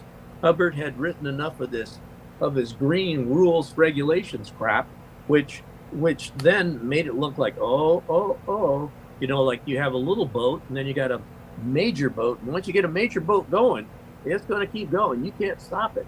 Like when they shut off the engines coming into Manhattan, they shut them off like 5 and 10, or they used to have to shut them off way out at sea because it's going to coast and you can't stop those big boats. You got momentum going. Oh, the momentum. So unfortunately, he built that big cult of bureaucracy, which has this big momentum.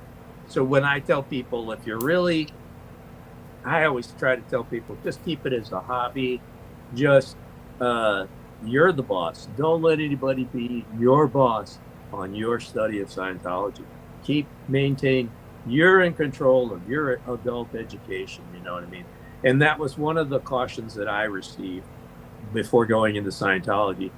You're going to be giving up your power of self-education in Scientology, not unless you just really stiff arm them and keep them off, because they're going to try to do like they did with you. They're going to peg you. They're going to put you in a category. They're going to run you on what they think they can get out of you. You become a coin. There's a word in the training courses, which is people are just resources to them to use for their whole big, lumbering bureaucracy, which is just kind of moving along, even despite. And then Miscavige is kind of like the leader, which Hubbard never really intended. Hubbard wanted his various councils in these various upper units to be the ones who each did their strategic planning. They would coordinate their strategic planning for going forward, because Hubbard didn't want a single individual to run the movement. But that's all, in my opinion, a massive amount of paper pushing. If you're even into Ouija board spiritualism or whatever, or any appreciation for any of the spiritual stuff, being able to raise the hairs on your arms at any moment, going into rapture, going through the jhana steps of the Pali Canon, putting your mind like in these total trance-like states of the upper jhanas of Buddhism. Just keep it as a hobby. If it makes the rest of your life good, don't become fanatical about it. It's your hobby. You know what I mean? Exactly. Yeah. So okay, but anyways, let's bring it back. I want to, because one of the last Scientology related things we were talking about was with Ingo Swann and Pat Price and Joseph McMoneagle. Did you ever work with Vincent? Vincent Barbrick, yes. Well, no, yeah. I didn't work with him. He would, at the time that he was there, I moved into the same office, which he worked in what was called the LRH personal office. He worked in the LRH personal office. That would be like your top entourage people with L. Ron Hubbard. Peter Moon, Vince, he was in the letter answering department for L. Ron Hubbard, a special unit. So for anybody watching, I've done an interview on my channel with the author named Peter Moon, who is also Vincent Barbary, and I kind of went over that in our interview, that he was a former Scientologist. He doesn't really like talking about it very much, but it's probably just because he's talked about it. I could only imagine he's done thousands of interviews, and he wants to get into more of his book stuff, and he also doesn't go by that name, so he goes by Peter. And I don't know, would you consider him a higher up than you because he was immediately around L. Ron? I knew he was on the boat with him. I would, just because of his experiential track, what he was allowed to be privy to. When you work in that office, the LRH personal office, you're sitting either in the next office or the same office space with the people that are receiving orders from L. Ron Hubbard. And what would happen when you're even he was always in this sort of letter writing and answering sort of secretarial type of function.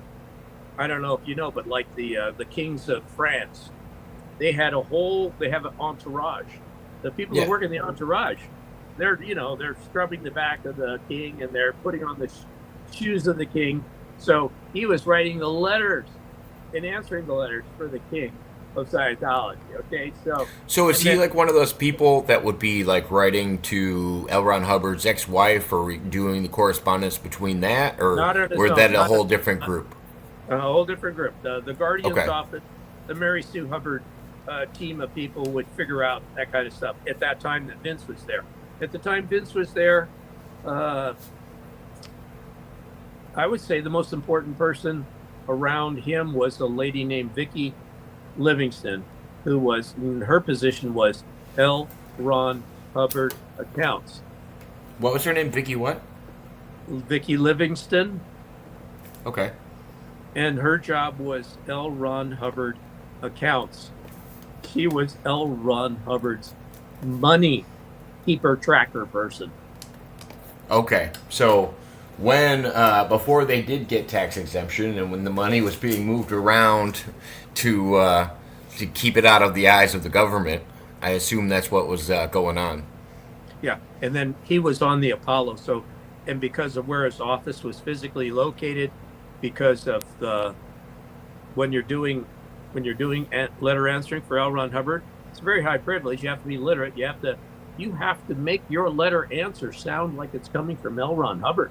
It gets side checked and actually went at different periods on the ship. The letters going back to the people, and Hubbard had a communication policy with all people in Scientology. Said, if anybody wants to write me, they can write me and they'll get an answer from me. And so when L. Ron Hubbard died, of course, everybody felt really sad that they couldn't write to Hubbard anymore. And it was a big deal. Now, people that were on the Apollo around Hubbard, there was a period right towards the end in the 70s or even the early 80s when Hubbard wasn't available and he couldn't do the side checking of the letters that came to him. And So there was still correspondence going on from the teams that were responding with the letters anyway? they did. Okay. And then I knew the lady and I had a great deal of respect, and she's been interviewed as well on the Peeling the Onion channel. She was kind of like a role model, or what do you call the people that you look up to and you go like, wow, she knows. Yeah, what role she's model. talking about. Yeah, when you're a young steward member coming up and you see some people that look impressive and and then if you work for the office of LRH, in the personal office of L. Ron Hubbard, those people are having interaction with L. Ron Hubbard. So you take what they say seriously. And guess what? The Commodore's messengers, Janice Brady, she was in the Commodore Messengers. They're the ones right outside of L. Ron Hubbard's door, and he shouts out, "Messenger," and then they come running in, these little girls and young men. And that's what Shelley started doing, right? Yeah, She was Shelley. she was a messenger as well. He was a message runner. Okay. Yeah. So you're pretty close now. Do you strategically understand everything? But you get by osmosis. What does L. Ron Hubbard prioritize? What does he deal with in the day? You're there. If you're watching what happens, you'd see which people come and go into his office. You see all these different things you get, and you're running messages to the top people. And at the time on the ship, there was L. Ron Hubbard at the top. He's the Commodore, and then he has his Commodore aides. So in these volumes, there's 7 divisions. Guess how many aides there were? 7. So there's an aide for every single one of the green volume administrative divisions. So my first wife, she was first the money lady. This is why I know about Vicki Livingston. The financial side. Yeah, Okay. I know the financial people because I knew at least for that time period. And then I knew the person who came along after Vicki. And then that whole function then shifted over to author services because it was illegal. The IRS was saying, sorry, Hubbard, you can't get tax exemption. You got this LRH personal office of these Seward people, and they're doing this stuff for you. You can't have your personal stuff being handled by church. It's just not, it's like it violates IRS tax stuff, annulment or some stuff. I don't even know. I'm not a law expert, but all I know is that I lived through the transition from the end of the Apollo, because I only came into the Sea Organization when they had moved to land in Clearwater. So I was there in Clearwater from December 1975 till 83 when I left, and then I came out to LA. And in those 6 years that I was there, from 8 years in Clearwater, my first wife, she was first the banking officer for the main Clearwater spiritual retreat for the Mecca, for where the auditing for the class 12s. So she was meeting with the people that the paper pushers who would get the money and the sales. So was that already known as flag out there by that time, or no? Yeah. Okay. Because I was trying to figure out when you were saying that. Oh, okay. The flag came directly from the Apollo. Came from the Apollo, and then the management people took over in a couple of the buildings. Paper pushers took over a couple of the buildings, and then Fort Harrison. That's where the class 12. The hotel. Yeah, the hotel. And then the public stayed in the hotel. And then they take their elevators down to the ground floor, and then they'd walk down near the swimming pool where Mick Jagger and Keith Richards, were sitting there in the picture, when they wrote the song Satisfaction. So they'd walk right by those lawn chairs where they weren't there at the same time. They were there years earlier. But when we bought the hotel, that's the hotel where they came up with the song, I think. Satisfaction, I guess. I can't remember. Something like that. Anyways, have you okay, what I'm trying to figure out is, did they have like there's so many subsidiaries, like there's a drug related one, there's a sciences one now. Did those all develop off of this other one that for when they weren't tax exempt yet? Did they start making these other versions that way they could bring money in different ways and it all wasn't going to Scientology? It was that going the purpose? It was going to. There's a good, pretty rough explanation on the Peeling the Onion interviews. Some of the money was going to fund the Guardian's office, which was the Mary Sue wing. So they got L. Ron Hubbard, and he's got the Sea Org. Mary Sue has got what's called the Guardian's office. The Guardian's office were the ones that went to jail for infiltrating the government, right? Okay. And then today, within the Sea Org, they all were forced to become Sea Org in 1982. Up till 1982, they were not Sea Org members, but they were very dedicated to Mary Sue.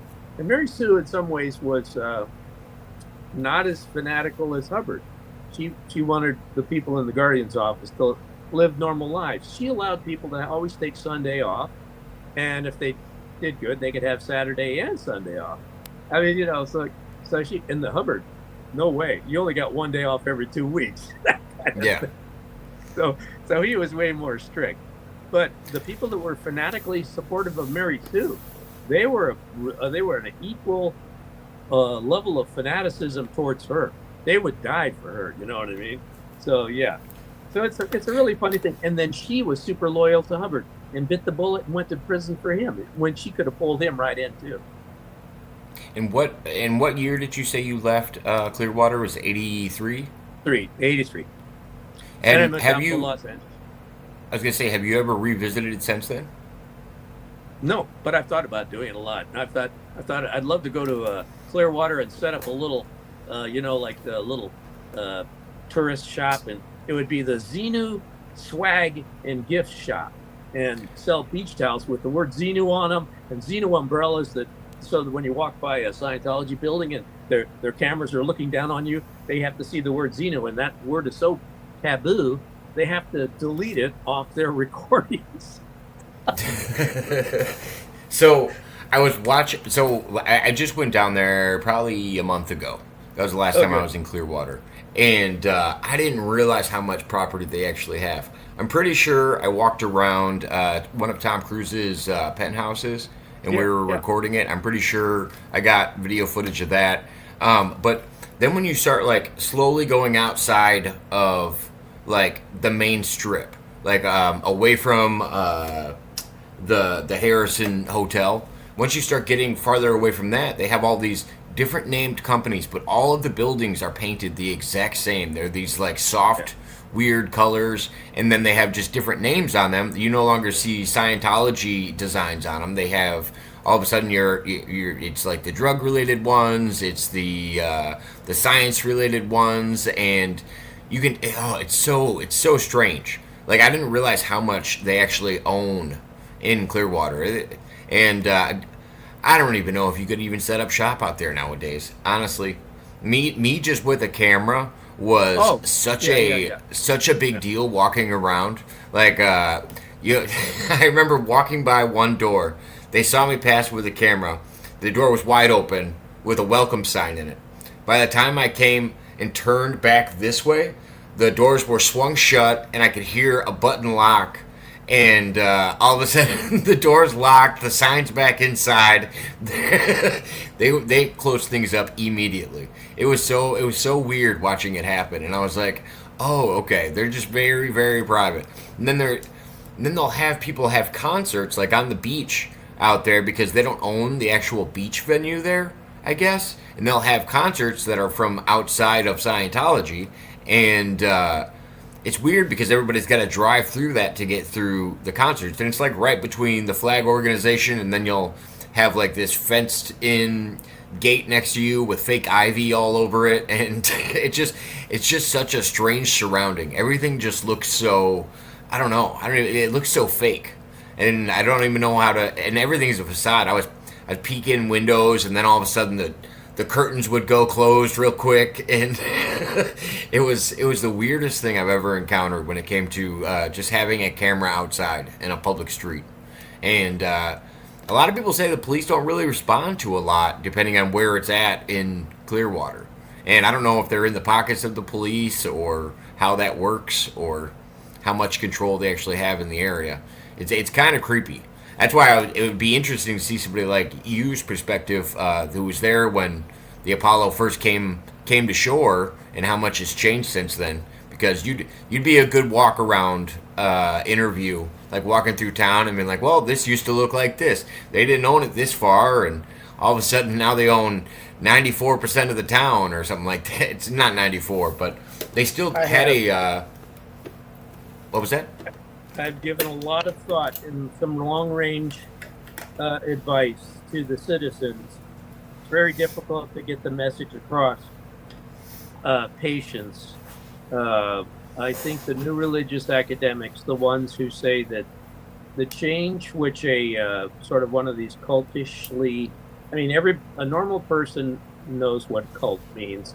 So if you consider that, like, all of the unusual sort of behavior could be more normalized, but there are a couple of key things that have to change, and it unfortunately goes to the interpretation of their doctrines. You know, everyone knows about their shunning. They're an extremist shunning organization. They need to dial back their shunning. Now, there's been a breakthrough just several days ago. Mark Bunker, who is one of the top suppressive persons in Clearwater, shook hands and graciously received a handshake from Trish Duggan. Trish Duggan is like the billionaire wife of Bob Duggan, who's made probably some of the largest donations to Scientology. And for her to even have shook the hand graciously of Mark Bunker, depending on the full context, if we had a video of that, that's a milestone. If that kind of behavior trickles down to all of the Scientologists, if they become more normal, because the other thing that I see about the downtown area, not only a lot of the businesses are owned by Scientologists, but if they extend their shunning down, it's going to hurt business. So they have to be like Trish Duggan was the other day. They have to put on the normal tolerance that a traditional religion does. So the change has to come from Scientology's side.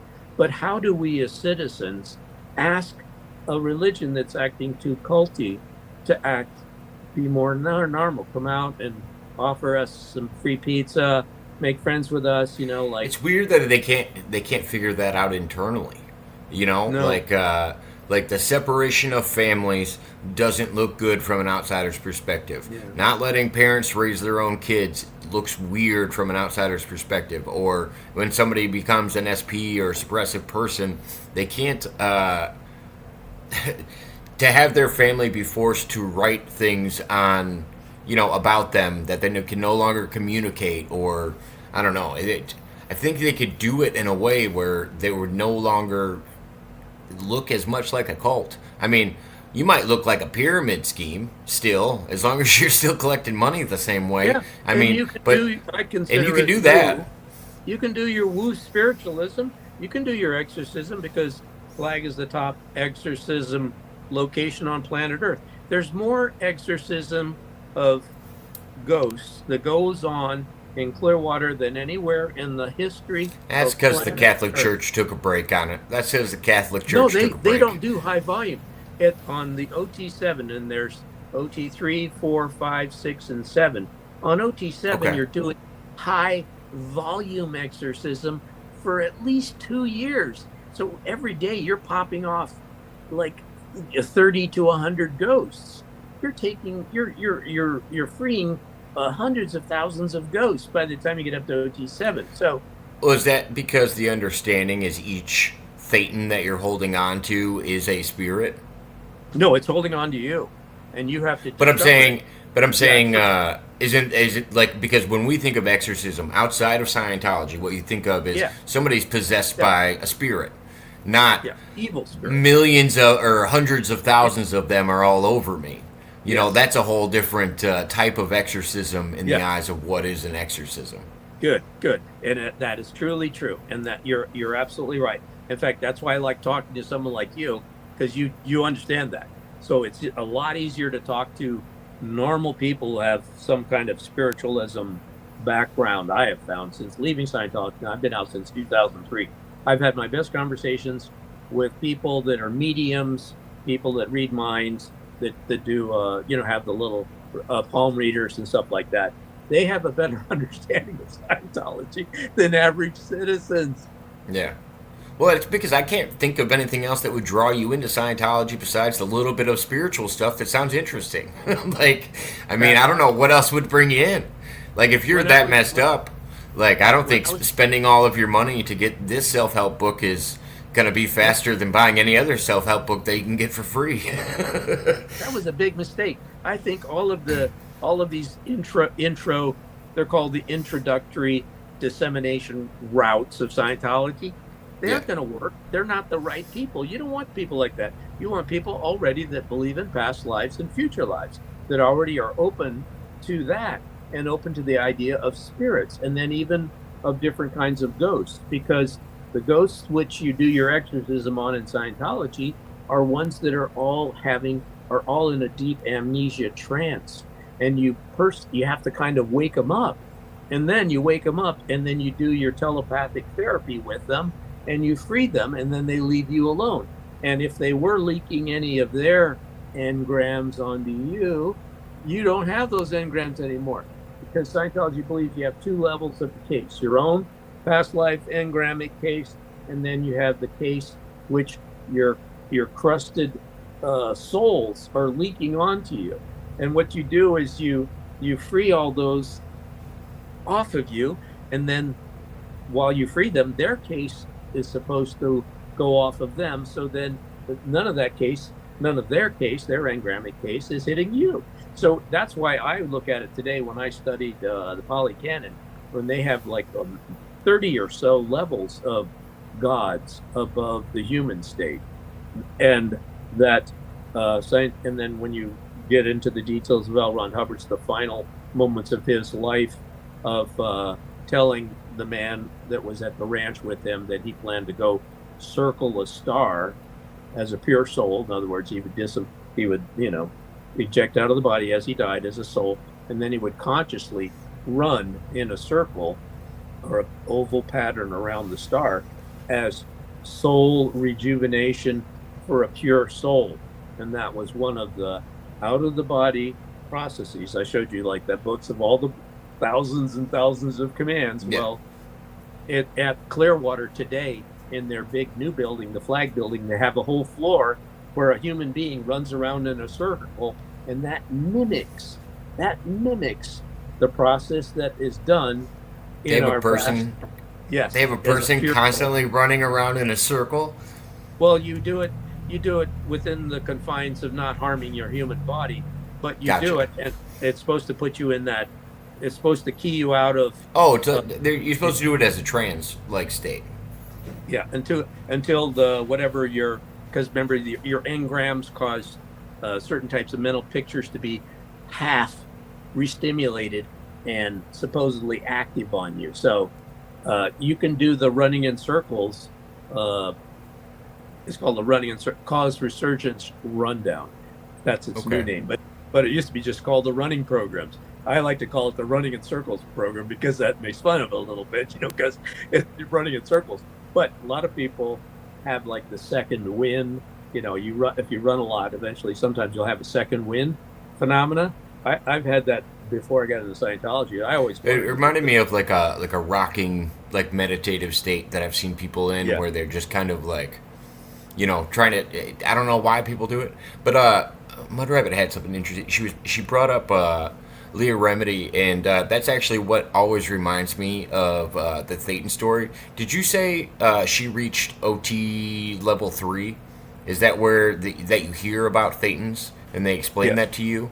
Okay, so when and go check out Leah Remedy when she talks about this. She basically talks about she brings a briefcase. And it's sealed up and it's locked, and she's got to go take it to this other building for somebody to unlock it for her. And then they pull her out a piece of paper, and she's got to draw her body. And then, all right, now draw a circle. I don't remember if it was a circle or eyeballs. And she starts drawing these circles, and she draws a couple on her body, and she hands it back to the person. And they're, no, that's not enough. And they hand her it again, and she has to draw more and more. And then she looks at it again and goes, nope, that's not enough, even more. And then that's what they eventually tell her are these Thetans. And then when I was talking to Chuck the other day, he was basically telling me there's hundreds of thousands of these Thetans attached to everyone. If I'm understanding correctly, and that's what made me think about the exorcism side. It's like, well, yeah, if they think they're getting 30 off a day, on one person, that's just diabolical numbers. Yeah, they like to brag about Hubbard, the most published author in the world. I like to joke and say, yeah, Scientology is also the Guinness Book of World Records unofficial largest exorcism group on the planet. They've exorcised more ghosts than anyone. Yeah. And that's true, at least in their minds. I personally, again, I believe it's woo. Yeah, which is understandable. I mean, I do think possession's a real thing. I just don't think their form of what they're talking about as possession is a thing, because I feel like you could also shed it a different way. So you gave me a few. What? Oh yeah, 1 second. You need to go? No, I'm fine. 1 second. Ugh. Sorry. Wife asked me for something. So what was I gonna ask? Oh, because you gave me a few.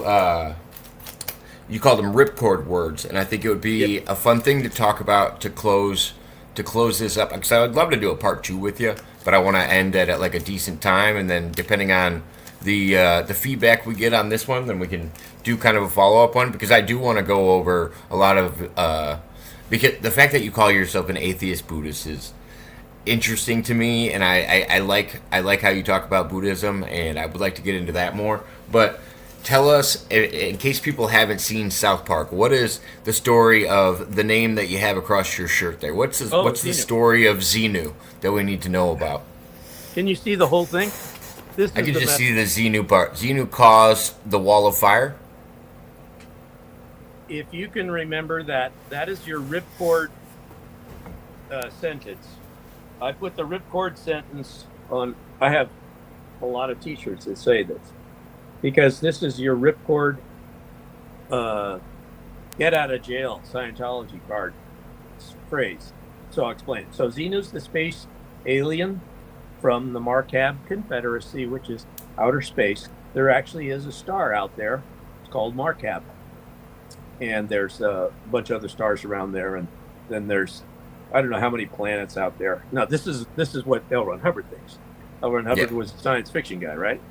And the billions of people from, those planets were brought to Earth by Xenu. So Xenu's the bad guy. He's the bad guy. He would be like the... Because you said the planet was overpopulated or something? Okay. So he brought a whole bunch of humanoids, their actual bodies, here to Earth. They were either dead or they were dead with the souls still inside the bodies. The souls hadn't decided to eject out of the body yet. So he brought... Apparently the logistics of what happened is impossible. It's impossible to bring billions of people here from the distance of where Markab is to here without some kind of advanced civilization. When you do the math in physics, it's just impossible. And then to bring them in these DC-8 look-alike space planes, which Hubbard said that's what they use, that's impossible too. So immediately it sounds like a science fiction story. So Leah Remini was very correct in disbelieving it immediately. It's just impossible. So you have to kind of go with the flow. That's a phrase, just kind of go with it. Okay, so some alien guy brought a whole bunch of... So did she even get the Xenu story? Yeah, she did. I didn't, but I can explain it a little bit better because I don't think the Scientologists are crippled and how to talk about it. Hubbard never talked about it properly. Look, when you watch the South Park episode, it sounds like just an outlandish cartoon. Doesn't sound like it's even possible anybody could believe this. You could believe it if you look at it in terms of that all humanoids, us humanoids like this, and throughout human history, a lot of people have believed that we are souls inside of our body, in that we leave the body when the body dies and then seek out a baby body and then go in the baby body and then have a new life, like the reincarnation idea or the transmigration of souls. Scientology is a sort of tailor-made where we believe, or Scientologists believe, that you leave one body and when you die. And there was a period when Hubbard earlier believed that you went to an outer space Venus, and they have an implant station there where your soul is like re-educated with a bunch of false information, and then you're shot back to the United States, and then to a couple of places on Earth, and then you seek out a new baby body. There's a whole, but that's not necessarily stress, but the way Hubbard talks about it is so kind of sketchy, and over the history of him talking about Scientology. So it always gets complicated when you try to talk about it. So I just cut to the chase. They believe you're a soul. They believe we're in a human body, and we got extra ghosts stuck on our body. Now, how they got here isn't going to make any sense, because the way Hubbard explains it, there's no way to make it make sense. Yeah. other than to go with the flow and say that some evil space leader on another planet said, "Man, we got too many people here. We are overpopulated." And then if you're L. Ron Hubbard, you hate the IRS because you've been cheating the IRS all your life by tax dodger. Because he's just like a serial tax dodger all his life, I'm sure. So from that point of view, tax dodger Hubbard, injects into the Xenu story that it was that people were told to come in for a tax audit on Markab, or at least on the old planets, and then they were like captured, and then they got a needle in the neck. They got a needle in the neck to sort of freeze them. Was it like sedation or what billions, hundreds of billions of people? Yeah, on multiple planets were then all gathered up, put on spaceships, and then flown here to Earth, and then their bodies, their frozen bodies, still had soul inside. This is the part that didn't make sense to me. Their frozen bodies are put into a volcano. Here's the thing. Remember, it kind of makes sense if you believe in spiritualism.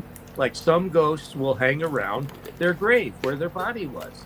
So and then some ghosts will hang around inside of a frozen body, because there are some people that walk into a morgue and they go like, "Man, I still feel like the guy's in there." like the person's in the body, that kind of. Okay, so that's how you can kind of go with the flow. So somehow a bunch of bodies were brought here to planet Earth. Xenu is the guy. So whether his really name was Xenu or what, or how many times it came, but this would be like, this is why Scientologists are real suckers for like the ancient history, millions of years ago history of Earth being inhabited by other space civilizations. And when I was in Scientology, I ran into countless. Have you heard about the civilization called Mu or MU, Mu, the Mu civilization? Yeah. I heard about the cool. Mu civilization, the Atlanteans, yeah. So let's just dial it back millions of years, because if Earth's been around 1 billion years, you got a lot of millions of years to play around with. People coming here and dumping stuff here. And Hubbard said crazy things along the way in a bunch of his lectures, because he's constantly throwing out these sort of science fiction themed things. So anyways, go with the flow. Okay, so our body's encrusted with Thetans. So that's the way I look at it. If I'm going to be a loyal Scientologist, and I can, and I'm trying to defend my religion beliefs are, we try to get rid of case. We're mainly about getting rid of your engrams, talk therapy, of all those books I showed. Remember those 4 volumes of like thousands and thousands of commands? Those make up all the steps to do the bottom to the top, with a lot of exceptions. I mean, there's the class 12. I didn't give you the class 12 commands. Those are in another volume, which I can tell you where to find it if you want. But to get you all, you can get the ones that'll like pop you out of the body. I tried to show you roughly where the one was, where the guy that I got to end up in the center of the room, and he stopped the curtains from waving. Okay, so that's the kind of thing. If you're going with the flow, you kind of go with the flow that your body's encrusted with these things that Xenu dropped here. So then they don't like to talk about all the mechanics of Xenu. So did Xenu? Where do the nukes come in, and how do these Thetans get out of the volcanoes? So be a spiritualist here. Look at it from a spiritualist. You believe the soul leaves the body, and you believe that you talking and me listening are the soul. We are the souls. So when our body dies, we leave. We float out of the body, or we instantly appear. Whether we telekinetically transport ourselves someplace, or how we either float away or we decide. But in the Xenu story on South Park, the Xenu had big this space ribbon around Earth, and there was like, it goes right straight into science fiction here. They collected all the little souls on the ribbon, and then the ribbon of souls, all these hundreds of billions of souls, are then fed into these, just like it shows on South Park, these like sort of like telepathic movie stations. When then, like, I try to remember the movie Total Recall, where Arnold Schwarzenegger is getting the false memories implanted. Well, you don't have a body, you're just a plain old soul, kind of like they make fun of it on the South Park thing, and you're sitting in the little chair and you're getting your implants, and you get implants for 36 and a half days, Hubbard says.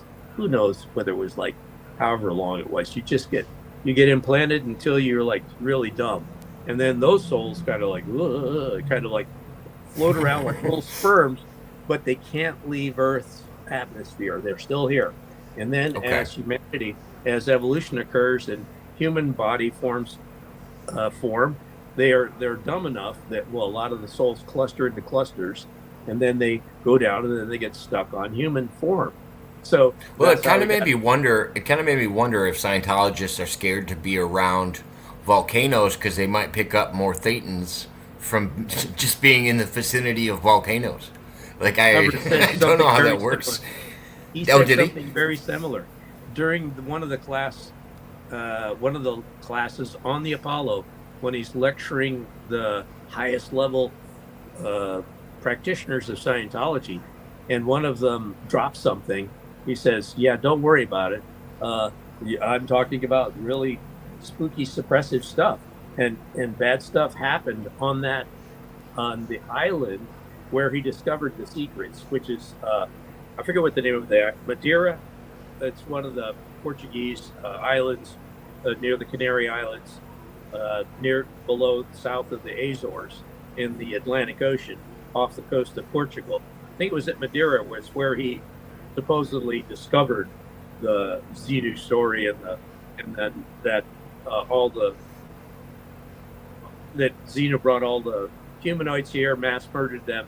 The souls got captured again by Xenu on the ribbon, then sent into these movie theaters and got implanted with the bad ideas like Total Recall, like Arnold Schwarzenegger, so that they got totally mixed up on who they are. They got all these bad ideas about everything, so that those bad ideas are what they're leaking really badly into us. We're covered with them. And that's why we have to get exercise off, because humanity today on Earth is dramatizing like a puppet all of these false memories which Xenu implanted in us. So yes, so wherever you go, which is going to re-stimulate you about that, yeah, that's the Xenu. So if you know Xenu, I make a zillion comments on YouTube, and I usually give 2 or 3 lines to say. So if somebody wants to be like a little bit of an activist, shut down one of the stress test operations on the streets in a city where Scientology set them up, a person who knows a little bit of the Xenu story can shut down one of the stress tests just by going up and asking, is it true Xenu caused the wall of fire? And then they'll go white in the face. That's taboo for them to know. And then if you talk about yeah, so the one word is Xenu, and the other word. Have you ever crossed a person that was on a high enough level that they could talk to you about it? In fact, those are the people that I'm friends with today.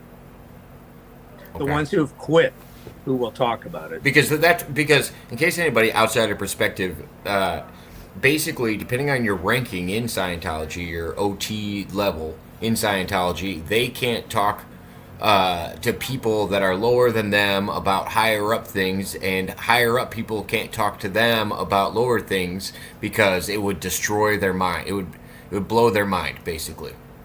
And I want to get to a couple questions. All right, if you guys have any questions in the chat, because I haven't seen my favorite question come up yet, but I'll answer a couple of the questions. Ace asked a question. He said, can you ask more about the connection with Peter Moon? We need to see some reaction from our friends. We talked a little bit about Vincent. Vincent was a higher up compared to Chuck. They did encounter each other. But you said he was closer to LRH. Yes. Vincent gave me, I mean, not Vincent, Chuck gave me his interpretation of what he thinks of Montauk, but maybe we'll get into that on another episode. If we get, once we do a part 2. Let's see. Sounds like some Freemasonry work. Yeah, that's true. I heard a couple more questions come in. There's some silly questions that come in. Do you think Scientology had anything to do with the death of Hulk Hogan? No.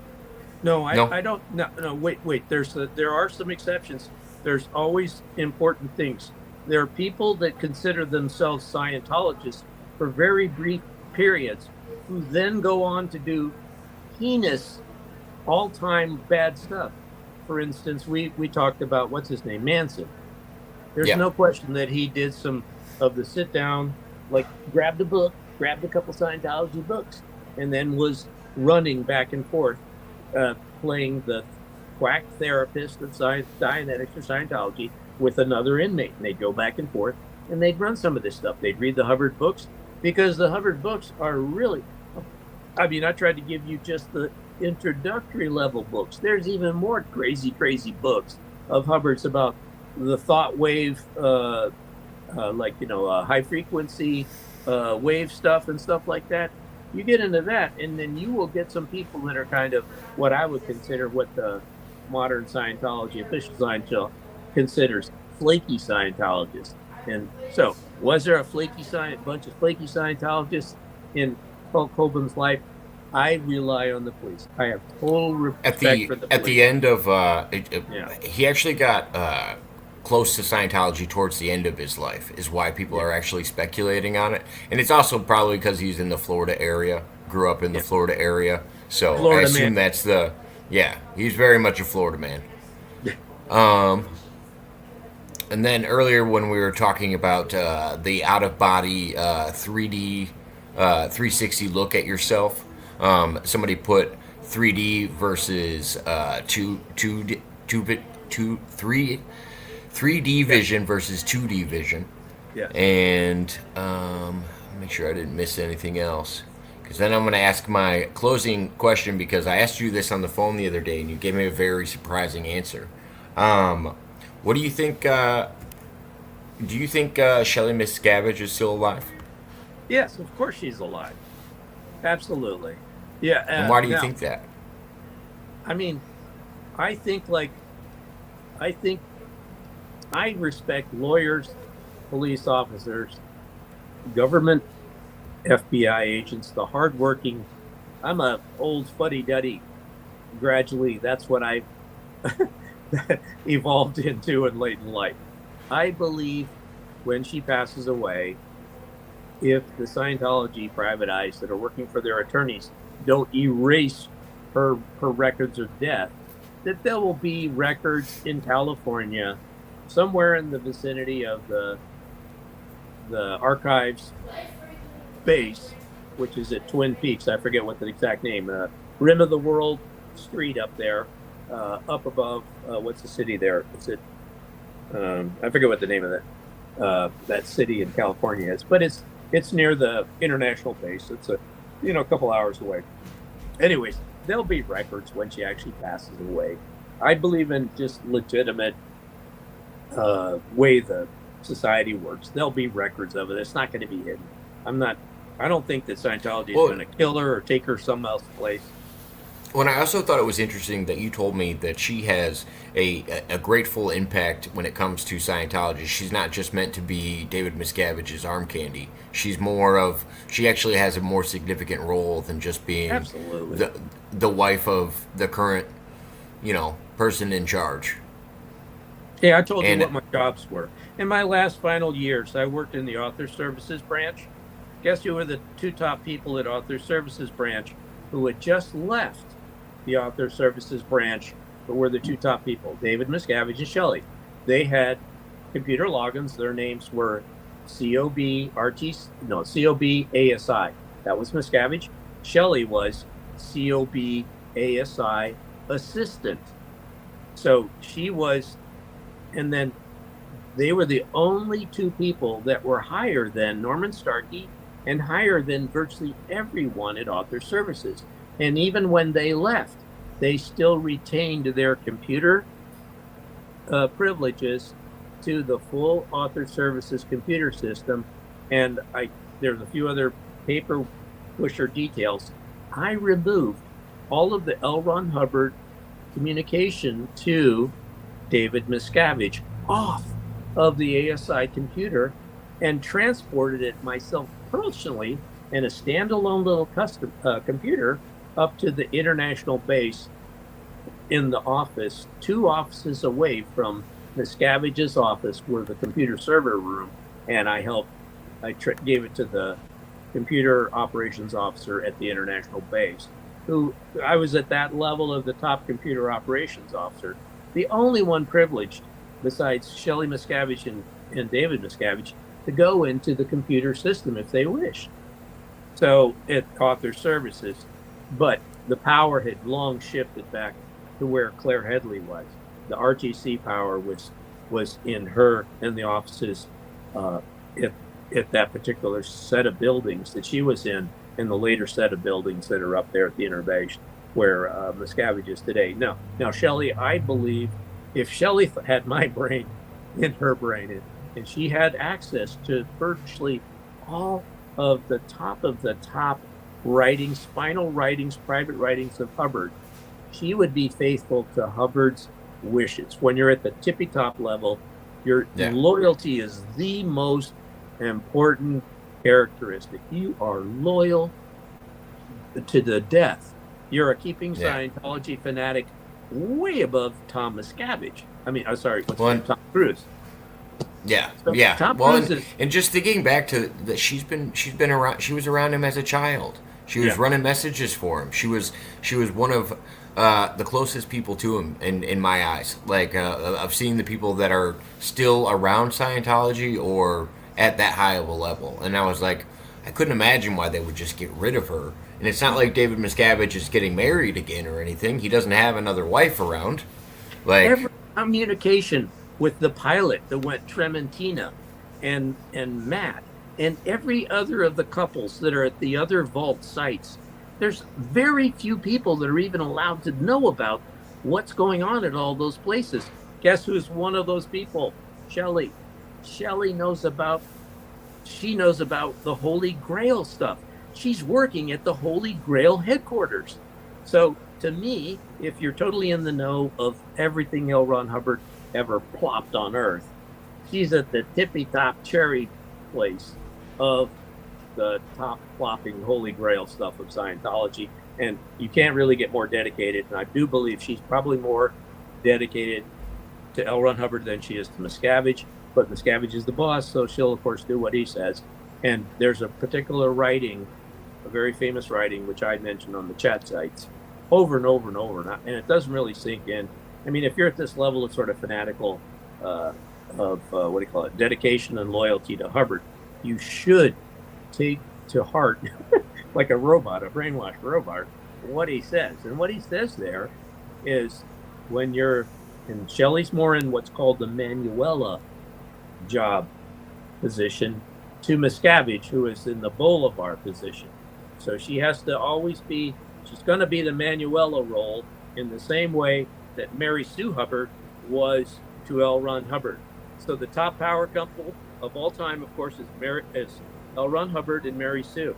The next top power couple, the writer Janet Reitman called Miscavige the Brigham Young of Scientology. So Brigham Young's wife is Shelley Young. So yeah, Shelley is to him. And she's going to be that for as long as they're married. But then on the other hand, she's got a little more, she's kind of like the Mary Sue also to Hubbard's legacy. And Trementina is your legacy Holy Grail spot, okay? One of them. Do you think her and David had some kind of a falling out if she's at would you call it Twin Peaks the whole time, or do you think there's something else going on? Leah Or do Remini's you think he's still TV visited? Leah Remini's TV show, she had a guest on there, Valerie Haney. Valerie Haney is probably the best insight for the close connection between Dave and Shelley. Okay. A few other people, Mike Rinder mentions it, like how many times did they see them being affectionate with one another and not being affectionate? And then also there's a new defector, the man who made all the movies, who Scientology tried to make its own movies and they were horrible. The man who came along from Hollywood, who was a professional, who helped make all the good movies, like the better movies, he's been a recent defector just in the last couple of years. Mitch Brisker. Yeah. He's the one who saw Miscavige go into the plane bedroom with Miscavige's assistant, and they stayed there the whole night. So he witnessed. Well, and there also are some accounts, but this is when they were way younger, about them like sneaking out and going dancing on nights that they shouldn't leave. But that was back when they were younger and first met. Like I'd never heard any stories after that, and they didn't get disciplined for it. And it was remarkable that they didn't get disciplined for it. David Miscavige, we call it basically committing premarital sex or adultery while you're in the Sea Org is supposed to result in severe penalties, like going to the prison system. He engaged in premarital sex with somebody else, and he never got in any trouble. And then also one of the other top defectors who's written a book, Jesse Prince, about the interrogation procedures called security checking. Anyways, Jesse was security checking Miscavige and found out Miscavige was going out with another top, with Miscavige's boss, to Las Vegas, sleeping and gambling on L. Ron Hubbard's money. So oh wow, that'll get you written up, you'd think. No, Gosh, but it must be a certain level of privilege at that point. Yeah. Well, I appreciate you coming on and talking to me, Chuck. Yeah, we're definitely going to have to do it again. There's already people excited to have us talk about more stuff. So I would be happy to have you on again. We'll give it a week or so, and then if anybody's got any questions that they would like to ask, just leave them in the comment section of this, and then I'll make sure to jot them down, and I can make sure to ask Chuck next time. And I appreciate everybody that watched. Oh, everybody says, thank you, Chuck. I enjoyed this. Yeah, Mud Rabbit, if you get a chance, go back and watch the beginning. We covered some of the things because you kind of popped in halfway. And I'm going to leave this up for everybody to check out. It's still on YouTube and still on Kick. So, once again, thank you, Chuck. I'm going to do a little bit of closing, and then we'll get out of here. But I appreciate your time. Sure. Remember All right, have a Xenu. good rest of your night. Oh, yeah, remember Xenu. Is there any other rip words I need to say on the way out? OT4, OT5, OT6, 7, RT6, fourth dynamic engram, body thetan. All right. No, yeah, body thetans. That's the only one. If you know what body thetans are, those are the ghosts. You could just ask, hey, are Xenu's ghosts, do you guys call them body thetans? You see that? Their faces will go white. Well, thank you again. And everybody watching, I appreciate it. You guys have a good night.